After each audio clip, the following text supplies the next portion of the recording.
have mercy, look at how the time goes. And welcome everybody to this episode of the Coming Home Podcast with John Allen. I am your host, John Allen, and today we have Robert Marsalis. Hey Rob, how you doing? I'm doing all right, thanks. I do prefer Robert. Robert, there we go.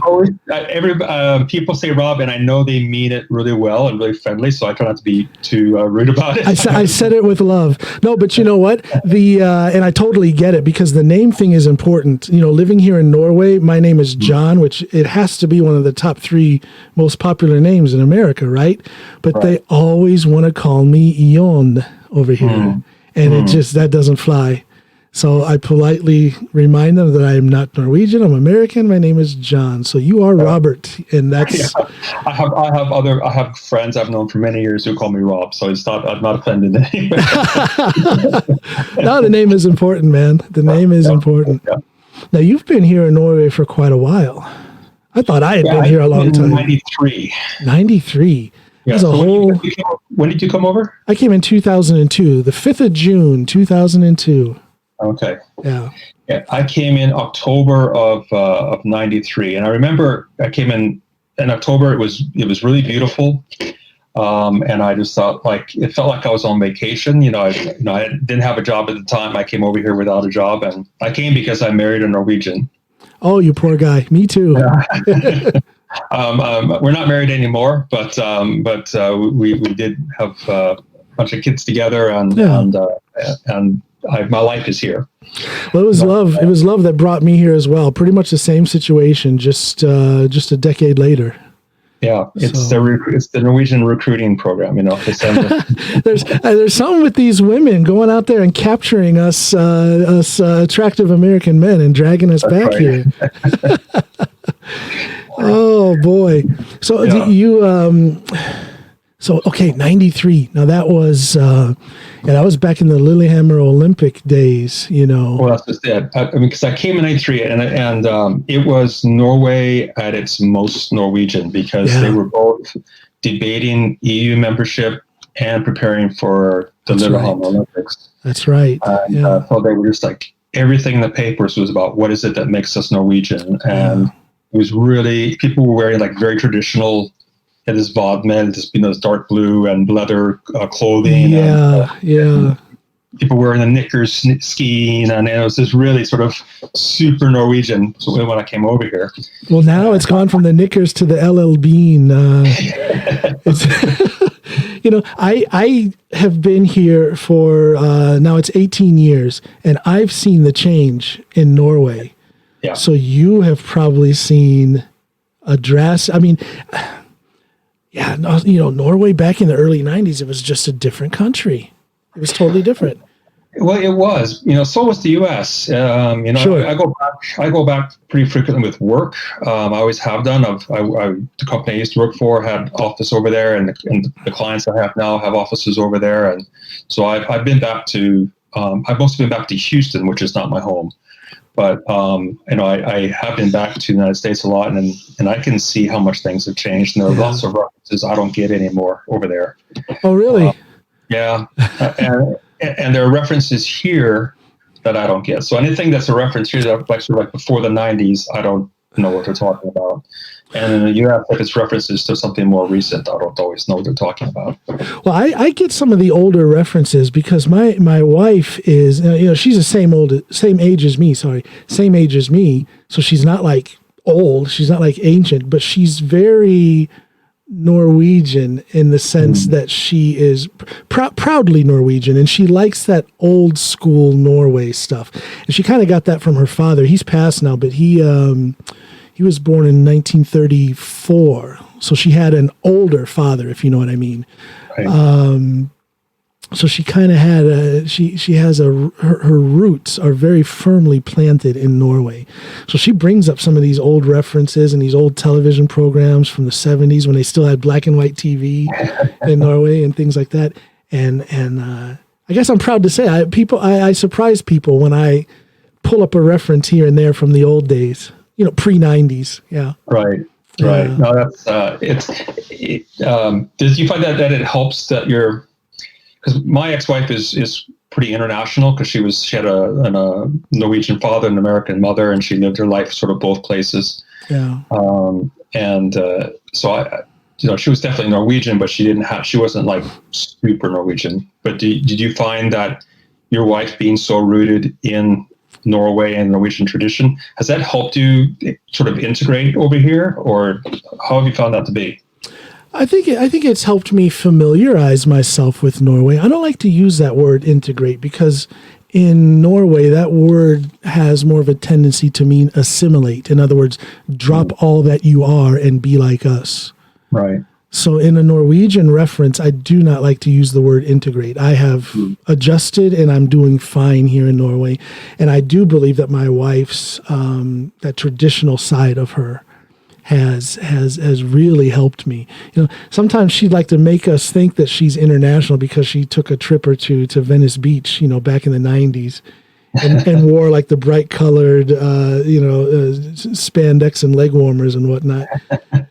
Sorry, Snoop, that does not make you international. but she is a Norwegian in that sense. Yeah. Yeah. So where you guys met was over in the U.S. or did you meet? We were married. We had two weddings. We met outside of Chicago. Very interesting. So have I told you that? I think you told me that the first time we talked. Yeah. That you met. So I won't repeat all the details for my listeners. They've heard me tell it so many times. But we met there outside of Chicago. She was there visiting a Norwegian friend of hers who had moved to Chicago. Now I totally lost track. I'm a great podcast host. What was the question? You asked me. I asked if you had met at Venice Beach, and I had forgotten you told me that you had met outside of Chicago. No. So she was actually an exchange student in the States. Her last year of high school, she did that in Minnesota. So that in that sense, she was familiar with the States, and like I said, I met her when she was there on vacation to visit a friend of hers. So we ended up getting married first in Lillehammer. An old farm, like a 500-year-old farm that had been in this family for 500 years. We rented out that farm and all those old buildings. We had our wedding there. We paid less than 20,000 kroners. I think it was 16,000 kroners, which was about, at that time, about $1,500. That's how much we paid for our wedding. Very low key. We only had a handful of friends. We only have a handful of friends. Handful of friends and family on her side, her Norway, and that's the reason why we had two weddings. Because it just would have been too difficult to match it up so that both families could be there. So we rented out this farm, had a beautiful wedding there. Took a drive through the countryside for 3 days after that, and that was our honeymoon here in Norway. So as soon as we were married, then we went back to the States where I had my house and she moved in, as my wife and everything. And that was in April that we were married in Lillehammer, April of 2001. And then in September of 2001, we had another wedding, not far from where I was born in Akron, Ohio. And that's when my family and friends, plus her parents, and her brother and his family came. So that's when the families got to meet. It's just crazy logistics, but we got it done, and we got it done so cheap. That wedding was even cheaper. That wedding was, under $1,000. Right. And that comes. If I remember correctly, you lived outside of Akron. You were actually out in the country. Yeah, I was born in Akron, but when I turned 6 or 7, the summer before 3rd grade, however old I was then, was when we moved to a little tiny place called Norton, Ohio. Very rural. I don't even call it suburban. It was rural at that time. It's since then you can call it suburban, but at that time it was very rural. So I had that kind of an upbringing, spending days walking out in the woods and exploring, the fields and the woods of rural Ohio. Yeah. So because that's one of the things that has struck me is that because Norway, I mean, you have obviously, if you live in the middle of the city, even if you live in the right downtown in Oslo, you're never very far away from the woods. And I think Norwegians identify themselves as being sort of, even a rural people, but at least not too far from farmland, the woods and the fjords and the mountains and all that. So it helps to understand the culture we're living in here, to understand that part of the identity. Well, in that sense, when I think back to how I grew up there, out in the countryside in Ohio, it really wasn't that big of a change. I'd say it was a bigger change for me to go from Ohio to Chicago as a police officer in Chicago. That was a bigger culture shock and a bigger change and adjustment than it was for me to move from Chicago to Norway. Because coming to Norway was kind of like going back home with the slower pace, people being more familiar with their neighbors, the rural setting. So it wasn't that bad of an adjustment. The biggest thing was finding a career and learning the language. But both of those things fell into place relatively quick for me. Within a month, I had a job already, and within 3 months, I was speaking the language. So great, fantastic, good for you. Yeah. That's really an accomplishment, actually. I met my then wife in the United States, and we got engaged and married over there because her father, her Norwegian father, lives outside of Chicago, actually, in Evanston.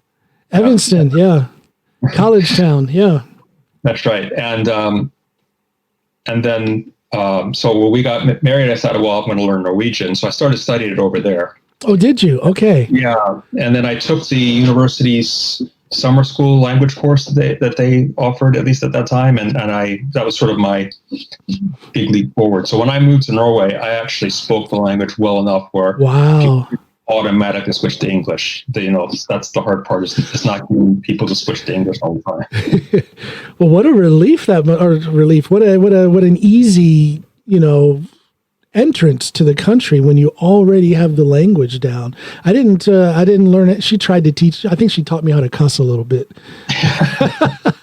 and that was about it. So I didn't know any Norwegian when I came here, and that was a big stress factor for me to come here and not know the language. But luckily, it went very quick. Within 2 or 3 months, I was already speaking to people. So that was a huge relief. So you actually learned, so you had it planned that you were going to come to Norway then. Yeah, we talked about it before we got married that, the plan was sort of, we would live in the U.S. 5 years. We live in Norway 5 years. We go back to the U.S. And we live in the U.S. 5 years. And then we've moved to Norway and have stayed ever since. Yeah. But no, I mean, I like it here. My friends are here now. My career. The thing that I miss, obviously, is my family. Sure, yes. My mom lives in Florida, so, she hasn't seen the grandkids grow up as if, we had lived in the same area. That's rough. So that has been the hardest part. Yeah. For sure. That's probably the hardest part about being here for me as well. Because I can adjust, I can live anywhere. I mean, that's just me. But I do feel the distance from my family, especially with my kids. And then I have my daughter and grandkids living in Kent, in Ohio, right outside of Kent State University. And it's just rough with everybody being so spread out. There's no one to blame but myself. I'm the one that lives here. So. We made these choices, didn't we? So you had a plan of doing a 5-year thing, 5 years here, 5 years back in the States. Yeah. So that means that you must have some sort of dynamic job that demands a little bit of travel. How does that work? What is that was the plan? We abandoned that plan. So and as I said, after 13 years we got divorced. So, but I worked in Veritas, DNVGL as they're called now, for 20 years, and I traveled a lot with Veritas. So I was with it visiting their office. I was an internal consultant in their leadership development unit, which I after a while became the manager for. But it meant that I traveled to, back to the U.S. quite a bit, to Houston where they have an office, but also, to Busan in Korea, Shanghai. I've been to maybe. Did you say Busan in Korea? Yeah. Yeah, I was there. That's where we did our winter training. I believe it was in 92. I was in the U.S. Marines from 90 to 94. And it was both one of the most interesting and the most painful winters of my life. Wow. I got a horrible pneumonia. Oh. And but I kept going. I did what I had to do. I was a driver / guard for the battalion commander. So when he traveled, I traveled. When he needed to go somewhere, I was with him. So it was activity the entire time, and I was so sick. I'm not a poor me kind of guy, but poor me, I was so. So that's my memory of Busan. Yeah, it was a factory town with all that nasty air and that unfiltered factory exhaust. Summertime, and it was so hot. It was, and for some reason, they kept the heat on in the middle of the summer in the hotel room. So I would come into the hotel room and it would be like 50 degrees Celsius. Good Lord, what is that all about? I'd have to turn it down and open the windows and try to get the air out and so forth. But they thought I guess that was good. It was horrible. So I just remember it being extremely hot, sort of the exact opposite. But I was just there that one time. But it was that job gave me an opportunity to see lots of places in the world. There you go. In a different way than a lot of people who live in those countries. I was traveling to the big cities. I was staying in nice hotels, visiting offices. It's different than if you're, living in the countryside or, sure, working, manual labor job or something like that. So I can't say that I've really seen these countries, but I have seen lots of different cultures. And one thing I got some advice from a guy who was actually in the Navy, an American guy, and he said, when you do this kind of travel, you don't really get to see the local culture, but one thing you can do is eat the local food. Yes. Yeah. And that will give you a taste of the local culture. And so I've always done that since then as well, is that I always make sure that I go to eat local food. I don't just go to the international places. Well, I definitely did not have difficult duty during my time of active duty in the U.S. Marines. I was stationed, I came out of boot camp, came out of infantry training, came out of my skill set training, which was supply and logistics. And then I was stationed on Okinawa, Japan. And then right away I got that gig as the driver / guard for the battalion commander. And boy, did that guy take good care of me. When he had things to do, so that meant that I had things to do. So there were periods where it was crazy with, activity and travel and all that kind of stuff. But every once in a while he'd call me into his office and say, "Hey, Corporal Reese, I don't need you for the next 3 days. Come back on Thursday." Cool. And then I was out and immersed in the local culture there on Okinawa, Japan. I actually learned to speak pretty doggone fluent Japanese while I was there. Yeah. You must really have an ear for languages. Yes, I do. I think that might be the music side. Everyone tells me it's musicians kind of catch on to languages. I don't know what it is, but I was also fluent in Spanish at one point. But see, here's the thing. When I learned Spanish and got fluent in that, and then I went to Japan or to Okinawa and started learning Japanese, and I lost all the Spanish. Right. And then I came home after the Marines, and I picked the Spanish back up. But then when I moved to Norway and started learning Norwegian, I lost the Spanish again. So there's only room for 2 languages in my head, I think. That's right. I'm the same way. When I learned Norwegian, I forgot any French I had learned in school. Yeah. So. Some people can stack them up. Some people have, 3 and 4 different languages. I just can't do it. I do pick them up quickly, but there's no room for anything else once I have that one extra language. Yeah, I've got a friend, he speaks 7 languages, which I've heard is the limit. Hats off to people who can do that.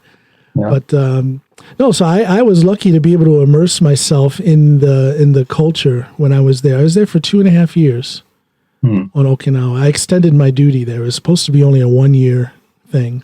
but I extended 2 times. First for the first additional year, and then a half a year after that. But Busan, Korea. Wow. So you and I probably saw 2 totally different sides of Busan.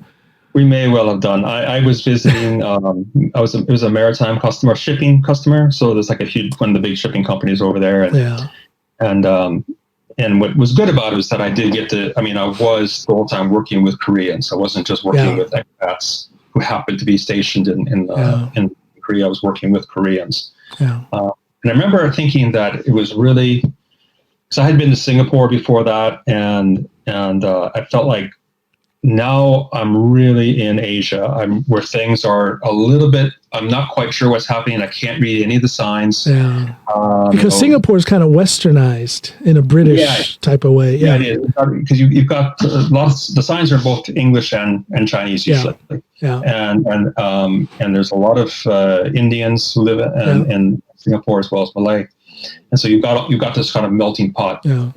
Culture in Singapore anyway. There's definitely no melting pot in Korea. All I saw was Koreans. That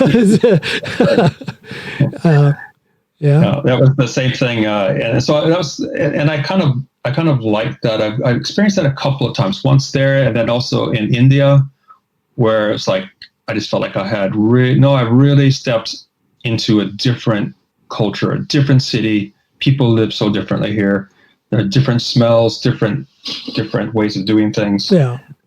And that was in Mumbai. That was 20 years ago, so things have changed a lot since then, of course. Sure. But it's like where I really felt like, because it's easy when you're an international traveler in business to kind of go to international places wherever you are. Yeah. But those both Korea and India were places where I felt like I had a little bit of more exposure to what it was like moving there. Did you enjoy all that travel, or did you just get worn out? No, I loved it. You loved it, yeah. Yeah. I did. I get a bit more tired now doing the actual traveling, like the flight and all that kind of stuff. But I love being new places and cool, and discovering that people are at the same time extremely different and very much the same. Well, it gives you a different worldview. It gives you a better worldview because you're actually viewing it. Yeah. So I mean, I think. One of the things I was thinking about when we were talking about, moving here and the sort of integration, assimilation type of conversation, and it's one thing that struck me as we were talking about that was that that really is kind of the challenge we have in lots of different areas of our life, is to hang on to who am I and what's sort of my integrity and what makes me that I don't want to let go of, and at the same time adapt to the culture around me and the people I meet and the different value systems. And I think that this is something that maybe when people, emigrate to a new country, go and actually live in a new place, you really sort of feel that experience to a higher degree. Oh, absolutely. I've never been more conscious of my Americanness, if I can use that word. I've never felt that before I came here.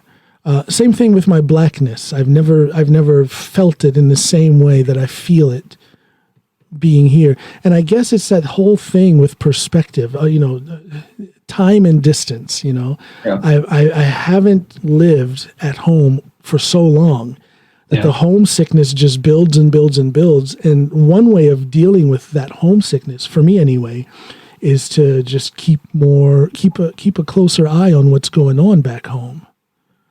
And in that process, I get engaged in some of the things that are going on. I take a stand, so to speak, and engage myself in what's going on there. And it just amplifies my Americanness and or my blackness, depending on the issue, depending on what I'm focusing on about what's going on back home. It's a strange situation to be here and observe and not take part. It's a weird feeling for me. Yeah. But you felt that longer. We're going up on 30 years. What, 30 years, and a long time. I mean, I think I because of the internet, that because of the internet, I feel like I have a closer connection to the United States now than I did, say, 20 years ago. Because that's true. Yeah. I remember I grew up a Vikings fan.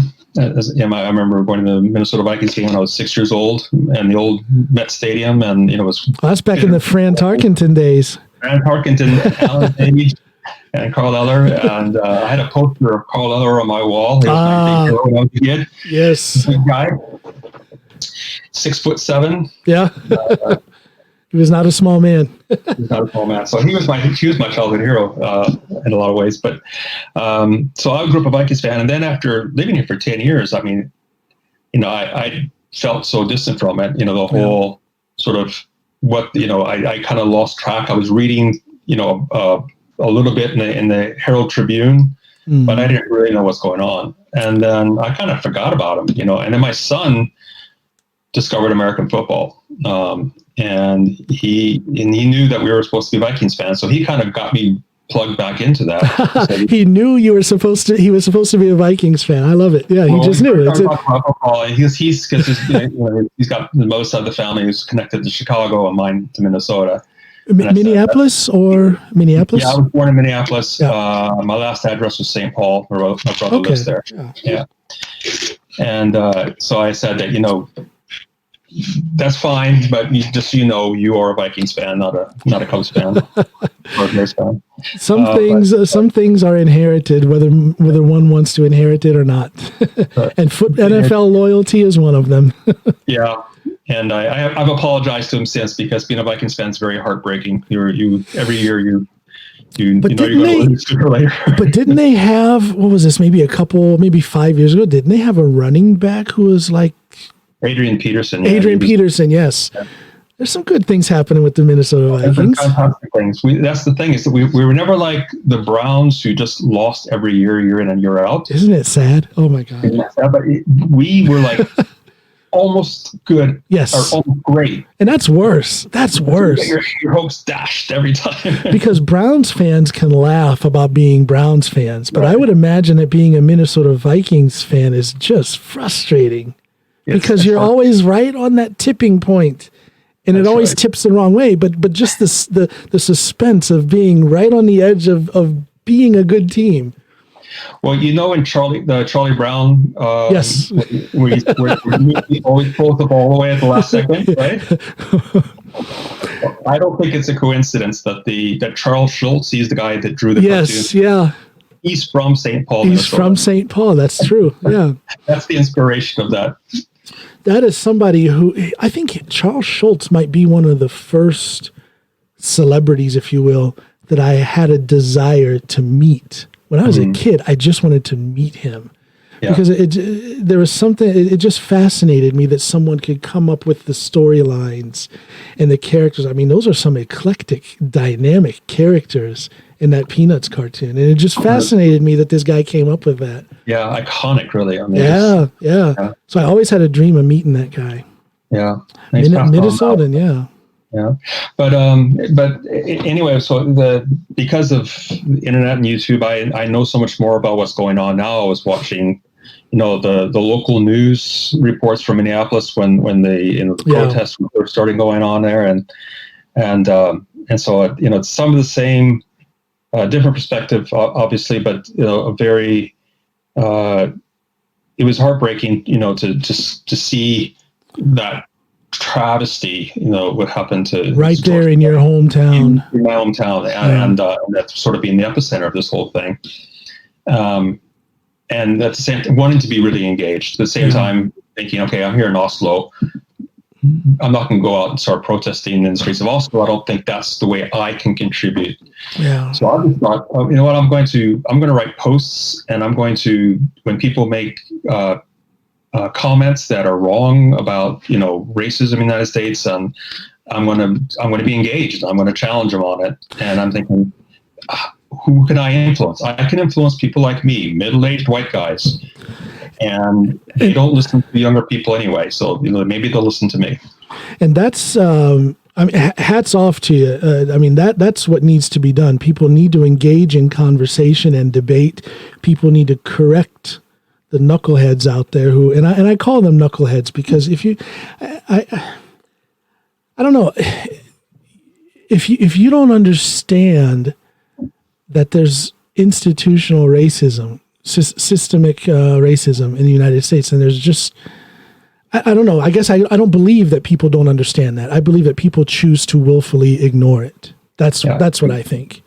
So you can't do if you don't so if you don't have any black friends, if you live someplace where there's not a lot of black people, it's all just coming through your filtered media. Yeah. Then that's easy to live in that bubble.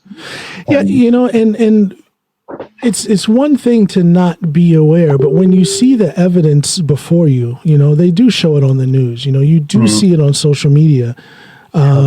To not open up and let that new knowledge come in and work with it and let it roll around in there and then do something about it. To not let that process happen it's a shame. It's willful ignorance. And who chooses willful ignorance? I think people choose out of fear. I do believe fear has a lot to do with it. Yes. Yeah. Fear, which it has a close cousin called guilt. Yeah. And I wish people would get off of the white guilt. I don't think white guilt should be a thing. I think people use the term and the concept of white guilt to excuse themselves from any action. There's nothing to feel guilty about unless racist. Well, let me amend that statement. There's nothing to feel guilty about unless you're a racist or unless you see racism and you do nothing about it. I think you're right. I think, there's that famous quote, that evil happens because good men, stay silent, something along those lines. I can't remember the exact quote, but, it's so easy to say, well, it's not about me, or it's. And it is easy. Yeah. Yeah. But it is, I think it's some cowardice. People are afraid of. It is. Of losing, they're afraid they might lose something. If I let go of, if I have to recognize that, okay, being born white and male, and when I was born has meant that I have had advantages that many of my fellow Americans have not had.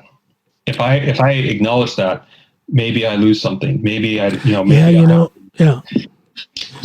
think that I say, I say it's the exact opposite. If a white male can admit that they are, just by being a white male, that they're in a position of privilege, if they can admit that takes a lot of strength, that takes a lot of self-awareness. And then I say, take it a step further. Okay, you've acknowledged your privilege. Now use it for something good. And it can be so simple as being active among your friends, among your peers, and correcting things. When they say the wrong thing, when they do the wrong thing, when they show the wrong attitude when it comes to race, correct them, step in and let them know where they're wrong. Yeah. Because I think most people are decent. And when they are corrected, when it has anything to do with racism or misogyny or whatever it may be, I believe that most people will take it to heart. Maybe not right then and there because it's an ego thing. But I think most people are decent people. And maybe afterwards when they've calmed down, if they were embarrassed by being corrected, when they calm down and things start to roll around, slosh around in their brain, I do believe most people will adjust their course. I truly believe that. I don't know, maybe that's naive, but I truly believe most people are decent and self-aware, and they want to do good. I think I was just something I've thought about. This something I heard when I was in my studies that I has meant a lot, and I try to bring it back every once in a while to myself. It's something that we call the second naivete. Yeah. So there's one thing is to be naive and just sort of think, oh, the world's a wonderful place, and nobody. There are no bad people, and nothing bad can happen, and there's no racism because we're all sort of, that kind of like in America is too great a country to make that happen. That can't possibly be the case here, because that's a naivete. Yeah. And then you have some sort of crisis. Something happens when you see it, and I think a lot's happened now is that with George Floyd is that people couldn't look away. Right. It was right there, very graphic, right there in front of them. That's right. And so I think what you're describing is, we say, okay, now what I do now, do I just say, well, people are just hopelessly racist, there's nothing we can do, just, burn it all down or whatever it's going to be? Or do we say, I choose to be naive and say, I still believe that, it's possible to build a good society, that we can, live together and understand each other, even though we have differences and even though we agree. I'll say this. Like I said, I truly believe that most people are self-aware to the point to where they will make changes. They'll change the course of their actions if they're made aware that they're doing something wrong. And when it comes to racism in the United States, of course, you have your blatant racism that we've been seeing on the news, and you see it in right-wing extremists and nationalists and the Klan and this, that, and the other. You see that, and of course that's there. But I also, and that's obviously a problem, but I think a huge problem when it comes to racism is the ignorance of a large segment of white America. But I have a tremendous amount of hope now because of these incidences that have been going on for the last month or so. Yeah. It has brought an enormous amount of awareness. So many people, and I see some of these people getting crushed online when they say, oh my gosh, I never knew it was like that in America. And they're getting destroyed by trolls. Yeah. I don't do that. I just take it for what it is. This person is admitting that they didn't know that it was this bad, but now they're with us in the movement. So let's use that. Yeah. Do you see what I'm saying? So, and that's where my idea that most people are good people comes into play, because I think now we can just have so much momentum that it will bring about significant and lasting changes in the way our government is run, in the way police departments are run, the judicial system, from the top down. I believe this is we have momentum to make some significant changes and put a damper on systematic and institutional racism. That's my naive, warm-hearted thought. Yeah, but I think that's the way that Martin Luther King and Gandhi thought. Yeah, was that people are decent. They do actually care about other people if they're given a chance to. Are you telling me I'm going to get shot on a balcony for thinking this way? Less chance of that here, at least. That's terrible. Am I allowed to make a joke like that? I just did, so I must be. It's my podcast. But I think it's this conviction that people can make moral choices, and when they know, I think, and when you see the humanity, that was the thing about the murder of George Floyd, was that you saw his humanity. It was so in your face. He was literally for almost 10 minutes begging for his life. Yeah. There was a crowd of people literally for almost 10 minutes begging for that man's life, for George Floyd's life. And I think it was presented for America in a way that it's never been presented. And I use that word presented. I don't mean any disrespect, but it was put before us. Let me say that. It was put before us in a way that America has never seen before. Before, it was just a short little wobbly video clip that was easy to interpret in a polarizing fashion, one way or the other. But this, you can't get past what you're seeing right there. That's right. Yeah. And I think people, and if I'm going to be naive, I do believe that people, when they are confronted with another person's humanity, that there is a connection. We do see, and then and that happens a lot. And I've got family that I think will say some things. Generally, they're very right wing. Part of my family is very, very right wing, and they'll say things about gays or about feminists or well, I've never heard them be explicitly racist. It's hidden, Yeah, you kind of right.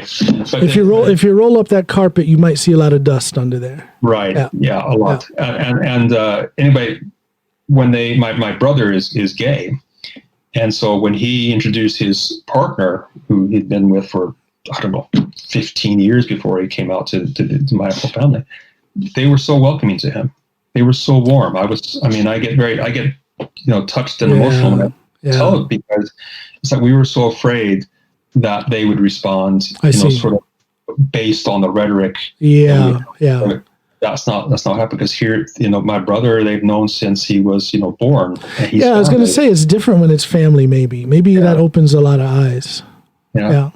And I also think that maybe we had made assumptions about them that weren't true. That we had thought, they're like, they're like all those other sort of, right-wing hateful people. So I think that maybe we misjudged them. And I don't think there's a single group of people or a demographic out there that is a true monolith. You will find so much variation in different groups. So you can't say. People can't say they're messing up when they have this preconceived notion about what a gay man is supposed to act like. You're gonna see so much diversity within that subgroup. Yeah. I come across a couple of examples. There's two guys at the gym that I train at, or used to train at. Everything's been shut down.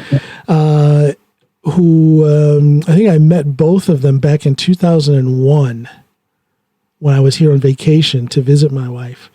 And so I've known them for 19 years. Never knew that they were gay. And then it just came up in casual conversation a couple months ago. It was like, so when people have this preconceived notion of what a gay man is supposed to be like, well, a gay man, maybe he's supposed to be just what he is, because you just don't. Yeah. It's like, what does it mean to be? And there's the foolishness that shows the foolishness of prejudice.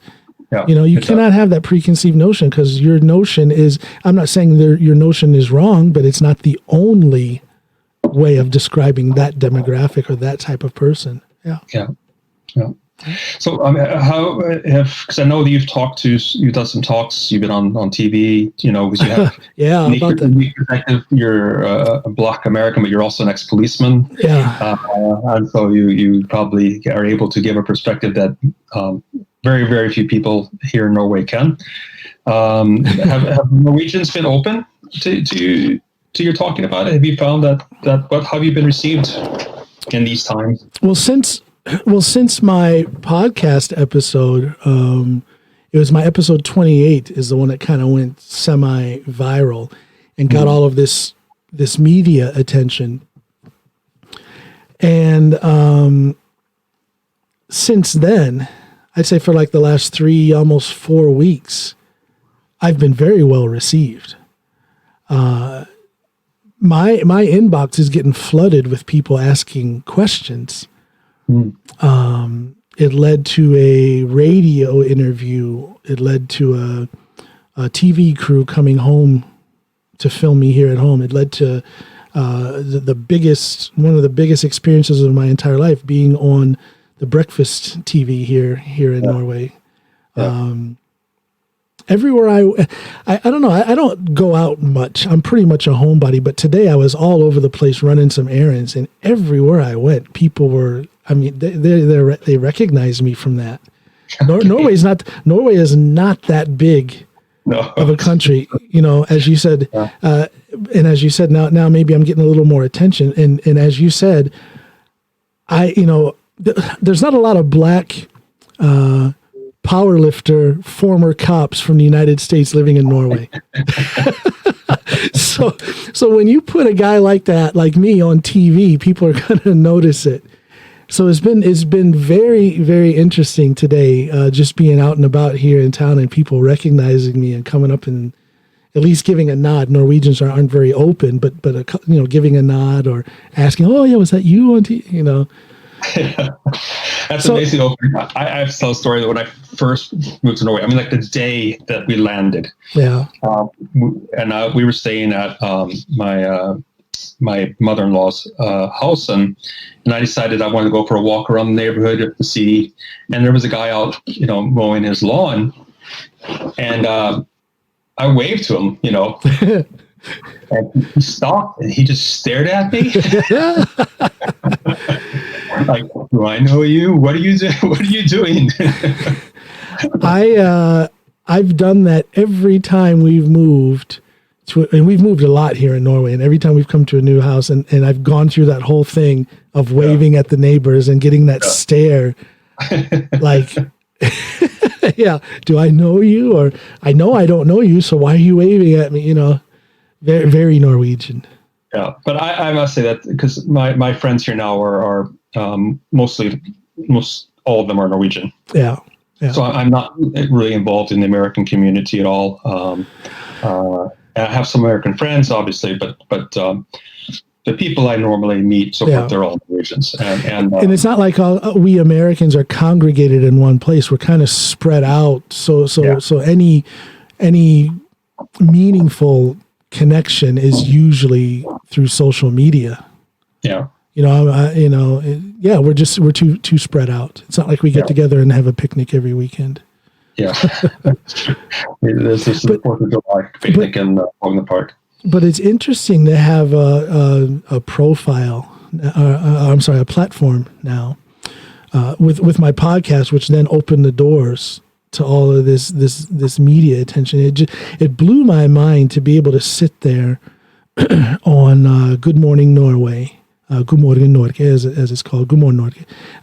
Good Morning Norway, and talk and be heard and be questioned and talk and speak from that platform. It blew my mind. There's some people who are used to it because that's what they do, but this was the first and maybe the last time I ever had the chance to do that. It was amazing. Absolutely amazing. And the weather lady, Isabella Martinsen, is as beautiful in person as she is on TV. I've had a crush on her for 20 years, and I finally got to see her. So, hello, Isabella. It was an interesting experience, but I think it seems like, kind of like it is in the States, where there's this wave of new allies. It seems to be the same thing here in North. To go back to your question, have I been taken in? Have I been accepted? Have I been heard? Since all of this stuff has been going on, and the answer is yes, in a huge way, like never before.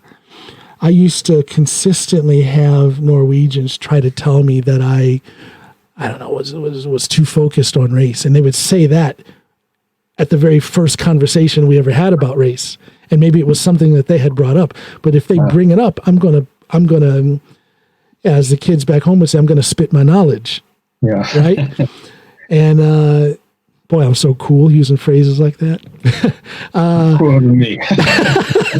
I think that's the first time I've ever used that phrase. So I'm not that cool.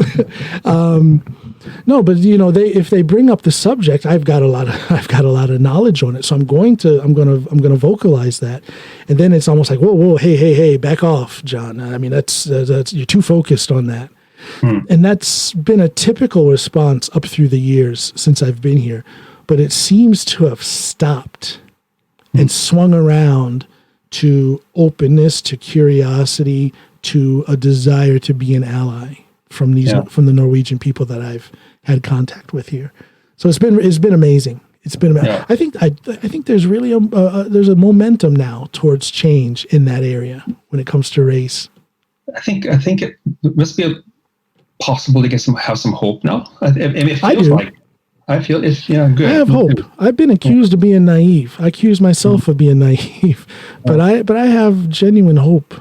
I mean, you can just look in the streets at these protests, and some of these places are overwhelmingly white people who are in the streets. It's amazing. I mean, I've never seen that before. Not for this cause, not for racism, you know.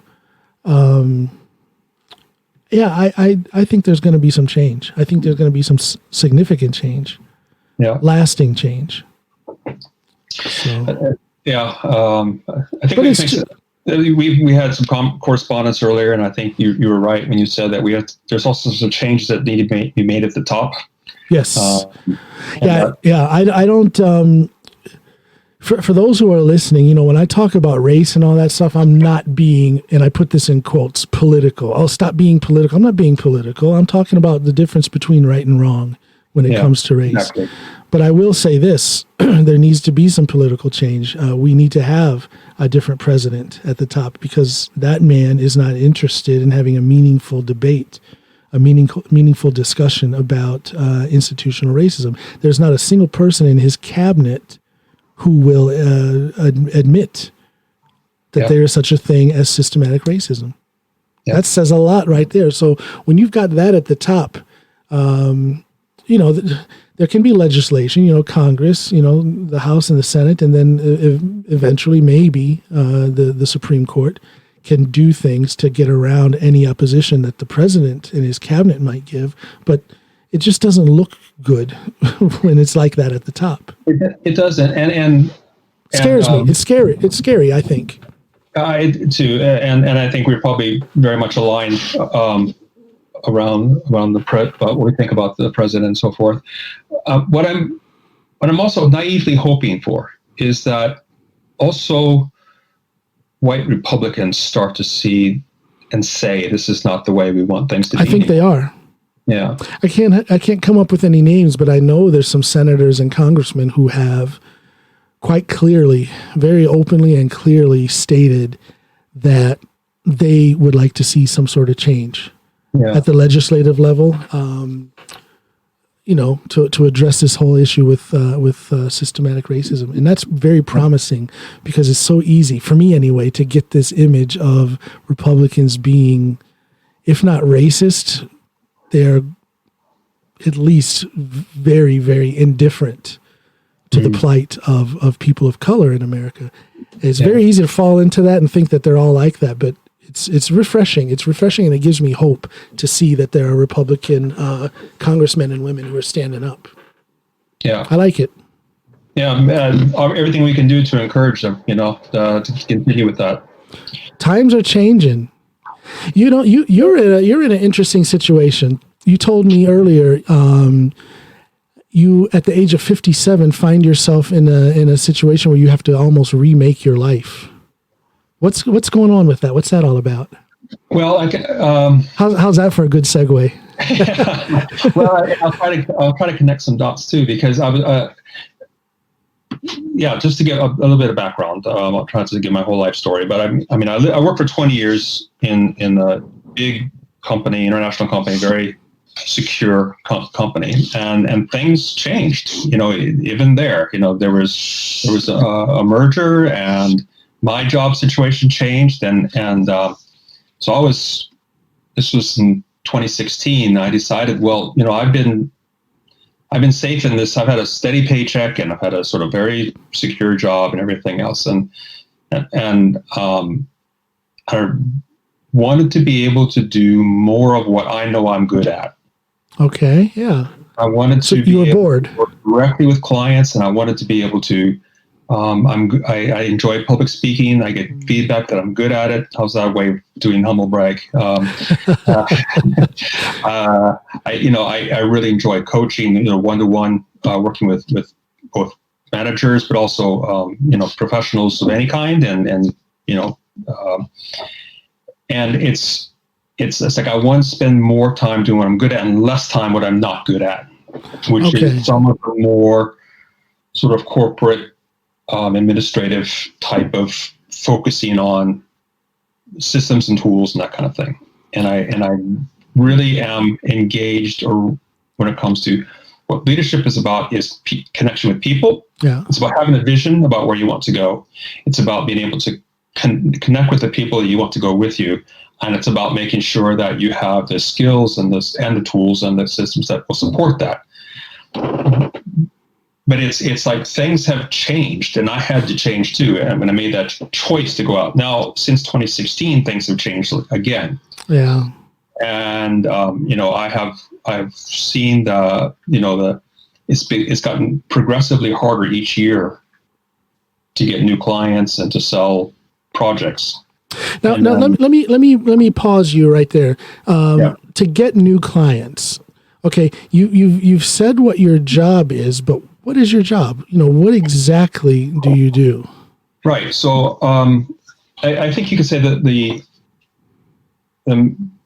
two main things. One thing is I help companies with their leadership development. So I design leadership development programs and I deliver them. I hold training courses in being a good manager, and what that entails. And a lot of it focuses on communication and building trust and personal growth. So being willing to look at yourself and say, this is what I do and how it affects other people, and this is how I can change that to be more effective as a leader. So you don't do that internally at one business. You sell your wares to different corporations. Well, yes and no. I mean, I will get a project with one company, and I will sort of deliver that for them. And part of what happens is that you kind of use yourself up in a company. I see. I see. So I'm like, okay, well, we've gotten lots of help, and it's been 3 years now, and thank you very much. And we think we got it from here, or we want to bring in somebody new who has a different. So you don't want to fix the problem too well too quickly, because if you get all those corporate bigwigs and put them in their place, then they're done with you. There's no more work to do. Right. I'm not very good at being cynical. It's a learned trait. It's a learned trait. So I do that, and I also work one-to-one with them. We call it coaching, but it's basically one-to-one conversations and addressing either very specific challenges or issues that they have. Maybe it might be with one employee, or it might be their general growth, what they want to be better at. Perhaps they want to be better at listening, or they want to be better at being, strong in their opinion with their colleagues, whatever it might be. I'm kind of comparing that to what an artist would do. I mean, you're leaving an imprint. You're reshaping, or you could potentially reshape a company. Well, you're remolding it right now, because that's exactly what I think it's all about: creating an organizational culture that supports what the company wants to, what kind of company do you want to be? And there's a saying that culture eats strategy for lunch. That no matter what your strategy is, if you don't have an organization that is pulling in the same direction, then that strategy is just a piece of paper. You have to have the people believing in what you're trying to be as a company. So you leave your fingerprints on that, you leave a little drop of, that sounds disgusting. I was going to say a little drop of DNA. Let's just say you're leaving your fingerprints, your impression on these companies. That's got to be a good feeling. That's got to be a great job. I mean, I go in with a point of view. I don't go in as a sort of I'll do whatever you want me to do type of consultant. I go in with a perspective about what makes a good manager, what makes a good leader, what makes for a good company culture. Do you get a lot of satisfaction when you get these gigs? Because if it's kind of like an affirmation of your way of thinking when they hire you to do this. I mean, I believe in it very strongly, which is why I do it. And I think this is why I studied theology. We didn't talk about that, but I did. I got my degree. I'm glad you mentioned that, because I did want to bring that up. Yeah. So I am not I'm not an ordained minister, and I decided not to do that for various reasons. But I have this personality where I need to do something I really believe in. Yeah. I'm not very good at just doing things just to get a paycheck. I feel like I have to believe in it. I have to be passionate about something to do a good job. That's why most of my time here in Norway, I have worked for myself. Yeah. There's no egoism in that. It's just I guess there is to a certain extent, because I want to satisfy my creative need. And that's very difficult to do when working for someone else. It's very difficult to do. If it's someone else and you're aligned with what you believe in and what the company believes in, and yeah, but that's so dynamic. That can change. You could That's exactly right. That changes. You could feel pretty solid with that cooperation with your boss or your coworker or your co-owner, and things could be going fine for 5 years. But all of a sudden, I don't know, maybe they get divorced and they have more free time, which enables them to work a little bit more, which makes them feel like that work should translate to more influence, more control. And then all of a sudden you're in a conflict with someone that you had a great working relationship. Gosh, I'm talking so negative. I guess I'm just pointing out how that dynamic can change, even if you are satisfied. That can change. Whereas if you work for yourself, you decide all of those things. Or yeah, I mean, you still have a certain amount of the same dynamic. I mean, my biggest client right now is we have a very good match in what I'm trying to bring, what I'm teaching, and what they believe in. Okay, yeah.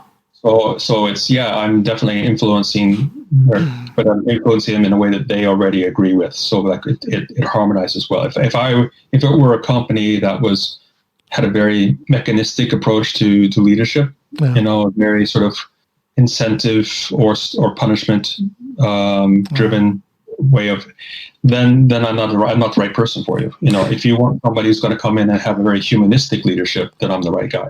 How prevalent is the humanistic style in Norway, or is it more of a mechanized, black and white numbers thing? Which one dominates in Norway? I mean, I think that Norwegians see themselves as being very humanistic, and so it's like if it's part of your self-understanding and part of your mythology, then there is more of it. So I don't want to go straight to the negative. I think there is a lot of that, and it fits with the sort of their self-image of how a Norwegian company is. We're very, flat organization. You can call the boss by his first name. You can call the top boss by his first name. It's all very sort of, sometimes what happens is that when you get in a pressed situation, like we're in right now, right? The economy is under a lot of pressure. Some companies lose that. Yeah. Also here in Norway, and there's then you wonder how deep it really was to begin with. If it goes back to it's just all about the numbers, and we treat people brutally, then because that's what's necessary. Yeah. And you wonder how much they really believed in it to begin with. Right. But I think that there is there are a lot of companies. There is this genuine desire to be have companies be a good place to work. People like being here. People believe in what they're trying to do together. We want to have good managers, but I wouldn't want to hazard a guess as to what percentage of companies are actually living. No. But in general, I would think that it is a much less law of the jungle environment here in Norway than it is back home in the States. I can remember my days of employment in the States, and it was well, you know how it is in general in the States. There's always somebody who's looking to take your job, and you've always got a boss who's looking over your performance, and there's very little labor law to protect you. So when you mix all that together, it seems like it can be pretty hostile, from what I remember. And I think very good. You get to this. What is the self-image? What's the mythos of the United States corporate culture? It's individualists, everyone for themselves. Yep. Dog eat dog. It's that self-understanding helps drive that. Yeah. So even though a lot of the things that I teach that people say, well, that's very Scandinavian, that's very Norwegian. It's like, well, I've gotten it from American leadership, writers and professors. These guys are all working in American schools, but the companies aren't living it, because you still have this. Right. Yeah. You have to be really cutthroat to be successful, and that's I think that is a myth. People who are afraid and don't trust each other don't do the best work.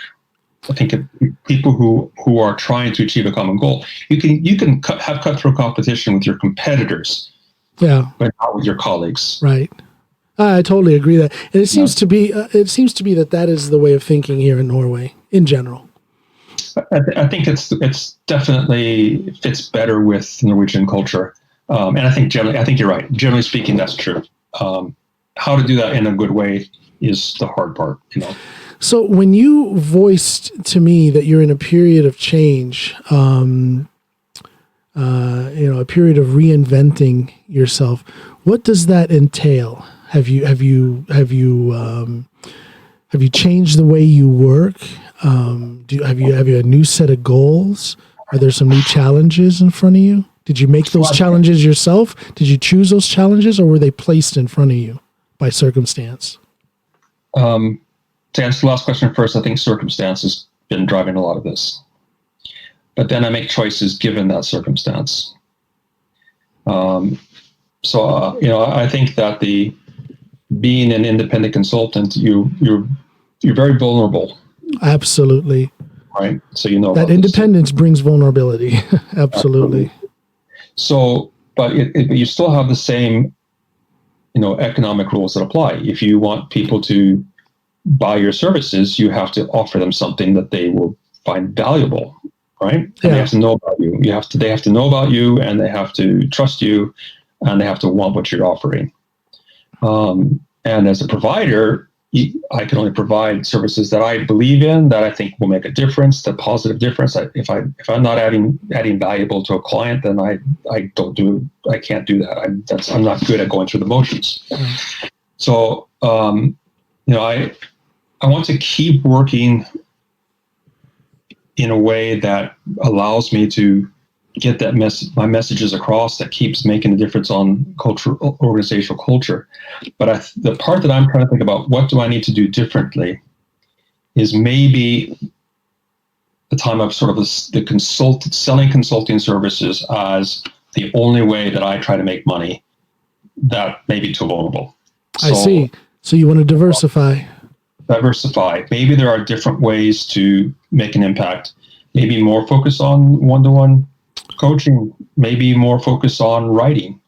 You write too. Yeah, I've been trying to do more writing, especially lately. So it's working on a novel, or is it? Well, I'm working on a book. I think it needs to be an article first, and the people I know that have succeeded at this have started by writing. I've got two friends in sort of different parts of my life who have been successful in creating this kind of career. Do lots of public speaking. Yeah. Been on Gomor Norge several times. That's everything. 3 friends now. And so I see that to do that, you need to get people aware of you without you having spoken directly to them. You need to get. And these people did it by writing, by producing some sort of book. Yeah, exactly. And getting just, you need to get a good reputation and have people talking about you, but that reputation needs to be wide enough. I see. So people like the work I do, but I need to have that spreading more wide. So I need to think differently. And to be honest, I don't know exactly what that looks like yet. Okay. So it's still in its developmental stage. Absolutely. So you're still packing the parachute, but you haven't jumped yet. Right. Okay. What I know that a lot of when I coach, you go to a coach, they'll say, well, what's your plan? This is what you're trying to achieve, and these are your milestones, and so forth and so on. And when I work with people, often the first question I will ask them is, well, what's important to you? And I'm trying to take my own medicine and say, what is it that's important to me? What is it that I am willing to risk everything for? What is it that I'm willing to be willing to embarrass myself for? Yeah. What is it that I'm willing to really be loud about? And you're still working on answering those questions, or? Well, I know it's not like it's because I'm 57. I've been practicing this stuff for a good 37 years or so. And a lot of it, it's what I'm starting to sort of condense it down to now is about how do we make connection? So much of business now leans on automated systems, leans on technology, and that's given us a tremendous efficiency, more efficiency than we could ever hope to achieve by just doing things with human beings. But it means that we're in these areas where we are still using human beings. There's a reason we're using human beings instead of machines. What is it about being human that's still necessary in corporate life and in organizational life and in the public sector? Why do we need people? What do we offer? That's a good question. And I wonder if the answer is the ability to make, I don't know, you can program a computer to be able to make decisions based upon the circumstances, but that human element to put feelings into that decision-making process, I think that's important. I mean, a machine doesn't know, a computer doesn't know what the customer wants. That's a feeling thing. And a computer program can't feel. A computer, an algorithm doesn't feel. No, it doesn't. It can make it simulate, but it doesn't actually feel anything. Exactly. And as human beings, that's how we connect. Yeah. We make these little micro judgments about, is this person I can trust? Does this person care about me? Are they trying to rip me off? Are they trying to just get my money? Yeah. And then there's also, in terms of leadership, does my boss care about me, trying to bring out the best in me? Or are they just trying to, meet their goals, and I'm just, a way of meeting those goals, and I'm, cast aside? Am I important as a human being here? And that's what so much of leadership is about that human. Leadership is fundamentally human activity. Yes. You can't replace that with a machine. It's not going to work. And even when we're talking about now about digitalization or artificial intelligence, automation, all these things, what is it that we need the people for, given these systems? Well, it's that customer interaction. The customer wants to, I want to, for example, this podcast episode, if you and I were just talking on the phone, that's one thing, but it's something else to be able to see you here on the screen, look into your eyes. And you can break that down even further and say that when people are buying a product, if I'm on Amazon, for example, I'm going to buy a pair of shoes. I can look at those shoes on the screen, but maybe I want to touch them. Maybe I want to feel how light they are. And then I'm going to want to talk to somebody, a salesperson. Have they worn those shoes? What's their experience? What have other customers said? Things like that. And again, that's that human, that's that communication, that back and forth dialogue with a real person. I think it's, for me, the word that encompasses what we're talking about is connection. Exactly. But the thing is, if you Google connection and you look at images, what comes up is a picture of people sitting behind a computer. I think that's really interesting. Wow. We think internet connection. Yeah. Right? And technology can help. Now, you and I can talk to each other and see each other's faces while we're talking, and that is a big step along the way. But at the same time, I look forward to the day that you and I can sit down at a table together and talk over a cup of coffee or whatever. Yeah. Depending on the time of day, perhaps. But there is this need that we are biological beings, and we need that connection. We need to hear a real voice in our ear. We need to see a real set of eyes. That handshake, if we can ever get back to being able to shake hands, after this COVID stuff, the handshake, the physical contact, you can't replace that. There's nothing in the digital world. There's nothing in the data world, computer world that can replace those things. And although having said that, there is this my kids, for example, they don't know hardly anything about a telephone conversation. They text everything. So, and I see when I put them on the phone with family back home in Ohio, they stumble a little bit with that connection, that interaction of actually having to hear a voice and respond to it in a conversation over the telephone. I think we see it more easily in our kids. Because I miss those things. I'm going to miss, I kind of try to shove away this digitalization and this digital connection thing, this internet connection thing. And I'm trying to uphold the physical human thing. But my kids probably will never do that because they don't know anything other than what they know. Do you see what I'm saying? I do. I don't know if I agree, though. Is that scary? Will your job be obsolete? As human beings. I think we're hardwired as human beings to want that. But it's scary. at the same time. Connection's scary. So you think people will continue to have that desire for connection, conversation, a real set of eyes, and But we're getting worse and worse at it. I see. Yeah. If I talk, I mean, we definitely are that. Generations, I think. I mean, ever since the industrial age, where people started being treated like machines, right? Yeah. When I talk to managers, the thing that many of them have the most difficulty with is the interpersonal part. I see. Yeah. So I think that we see it more easily in our kids, but I think it's true for us. I think it's true for the generation before us. We've been getting worse and worse at how to make meaningful connections, and it's becoming more and more necessary. So what's it going to take? Is it going to take that that executive at Apple to get down on the production floor?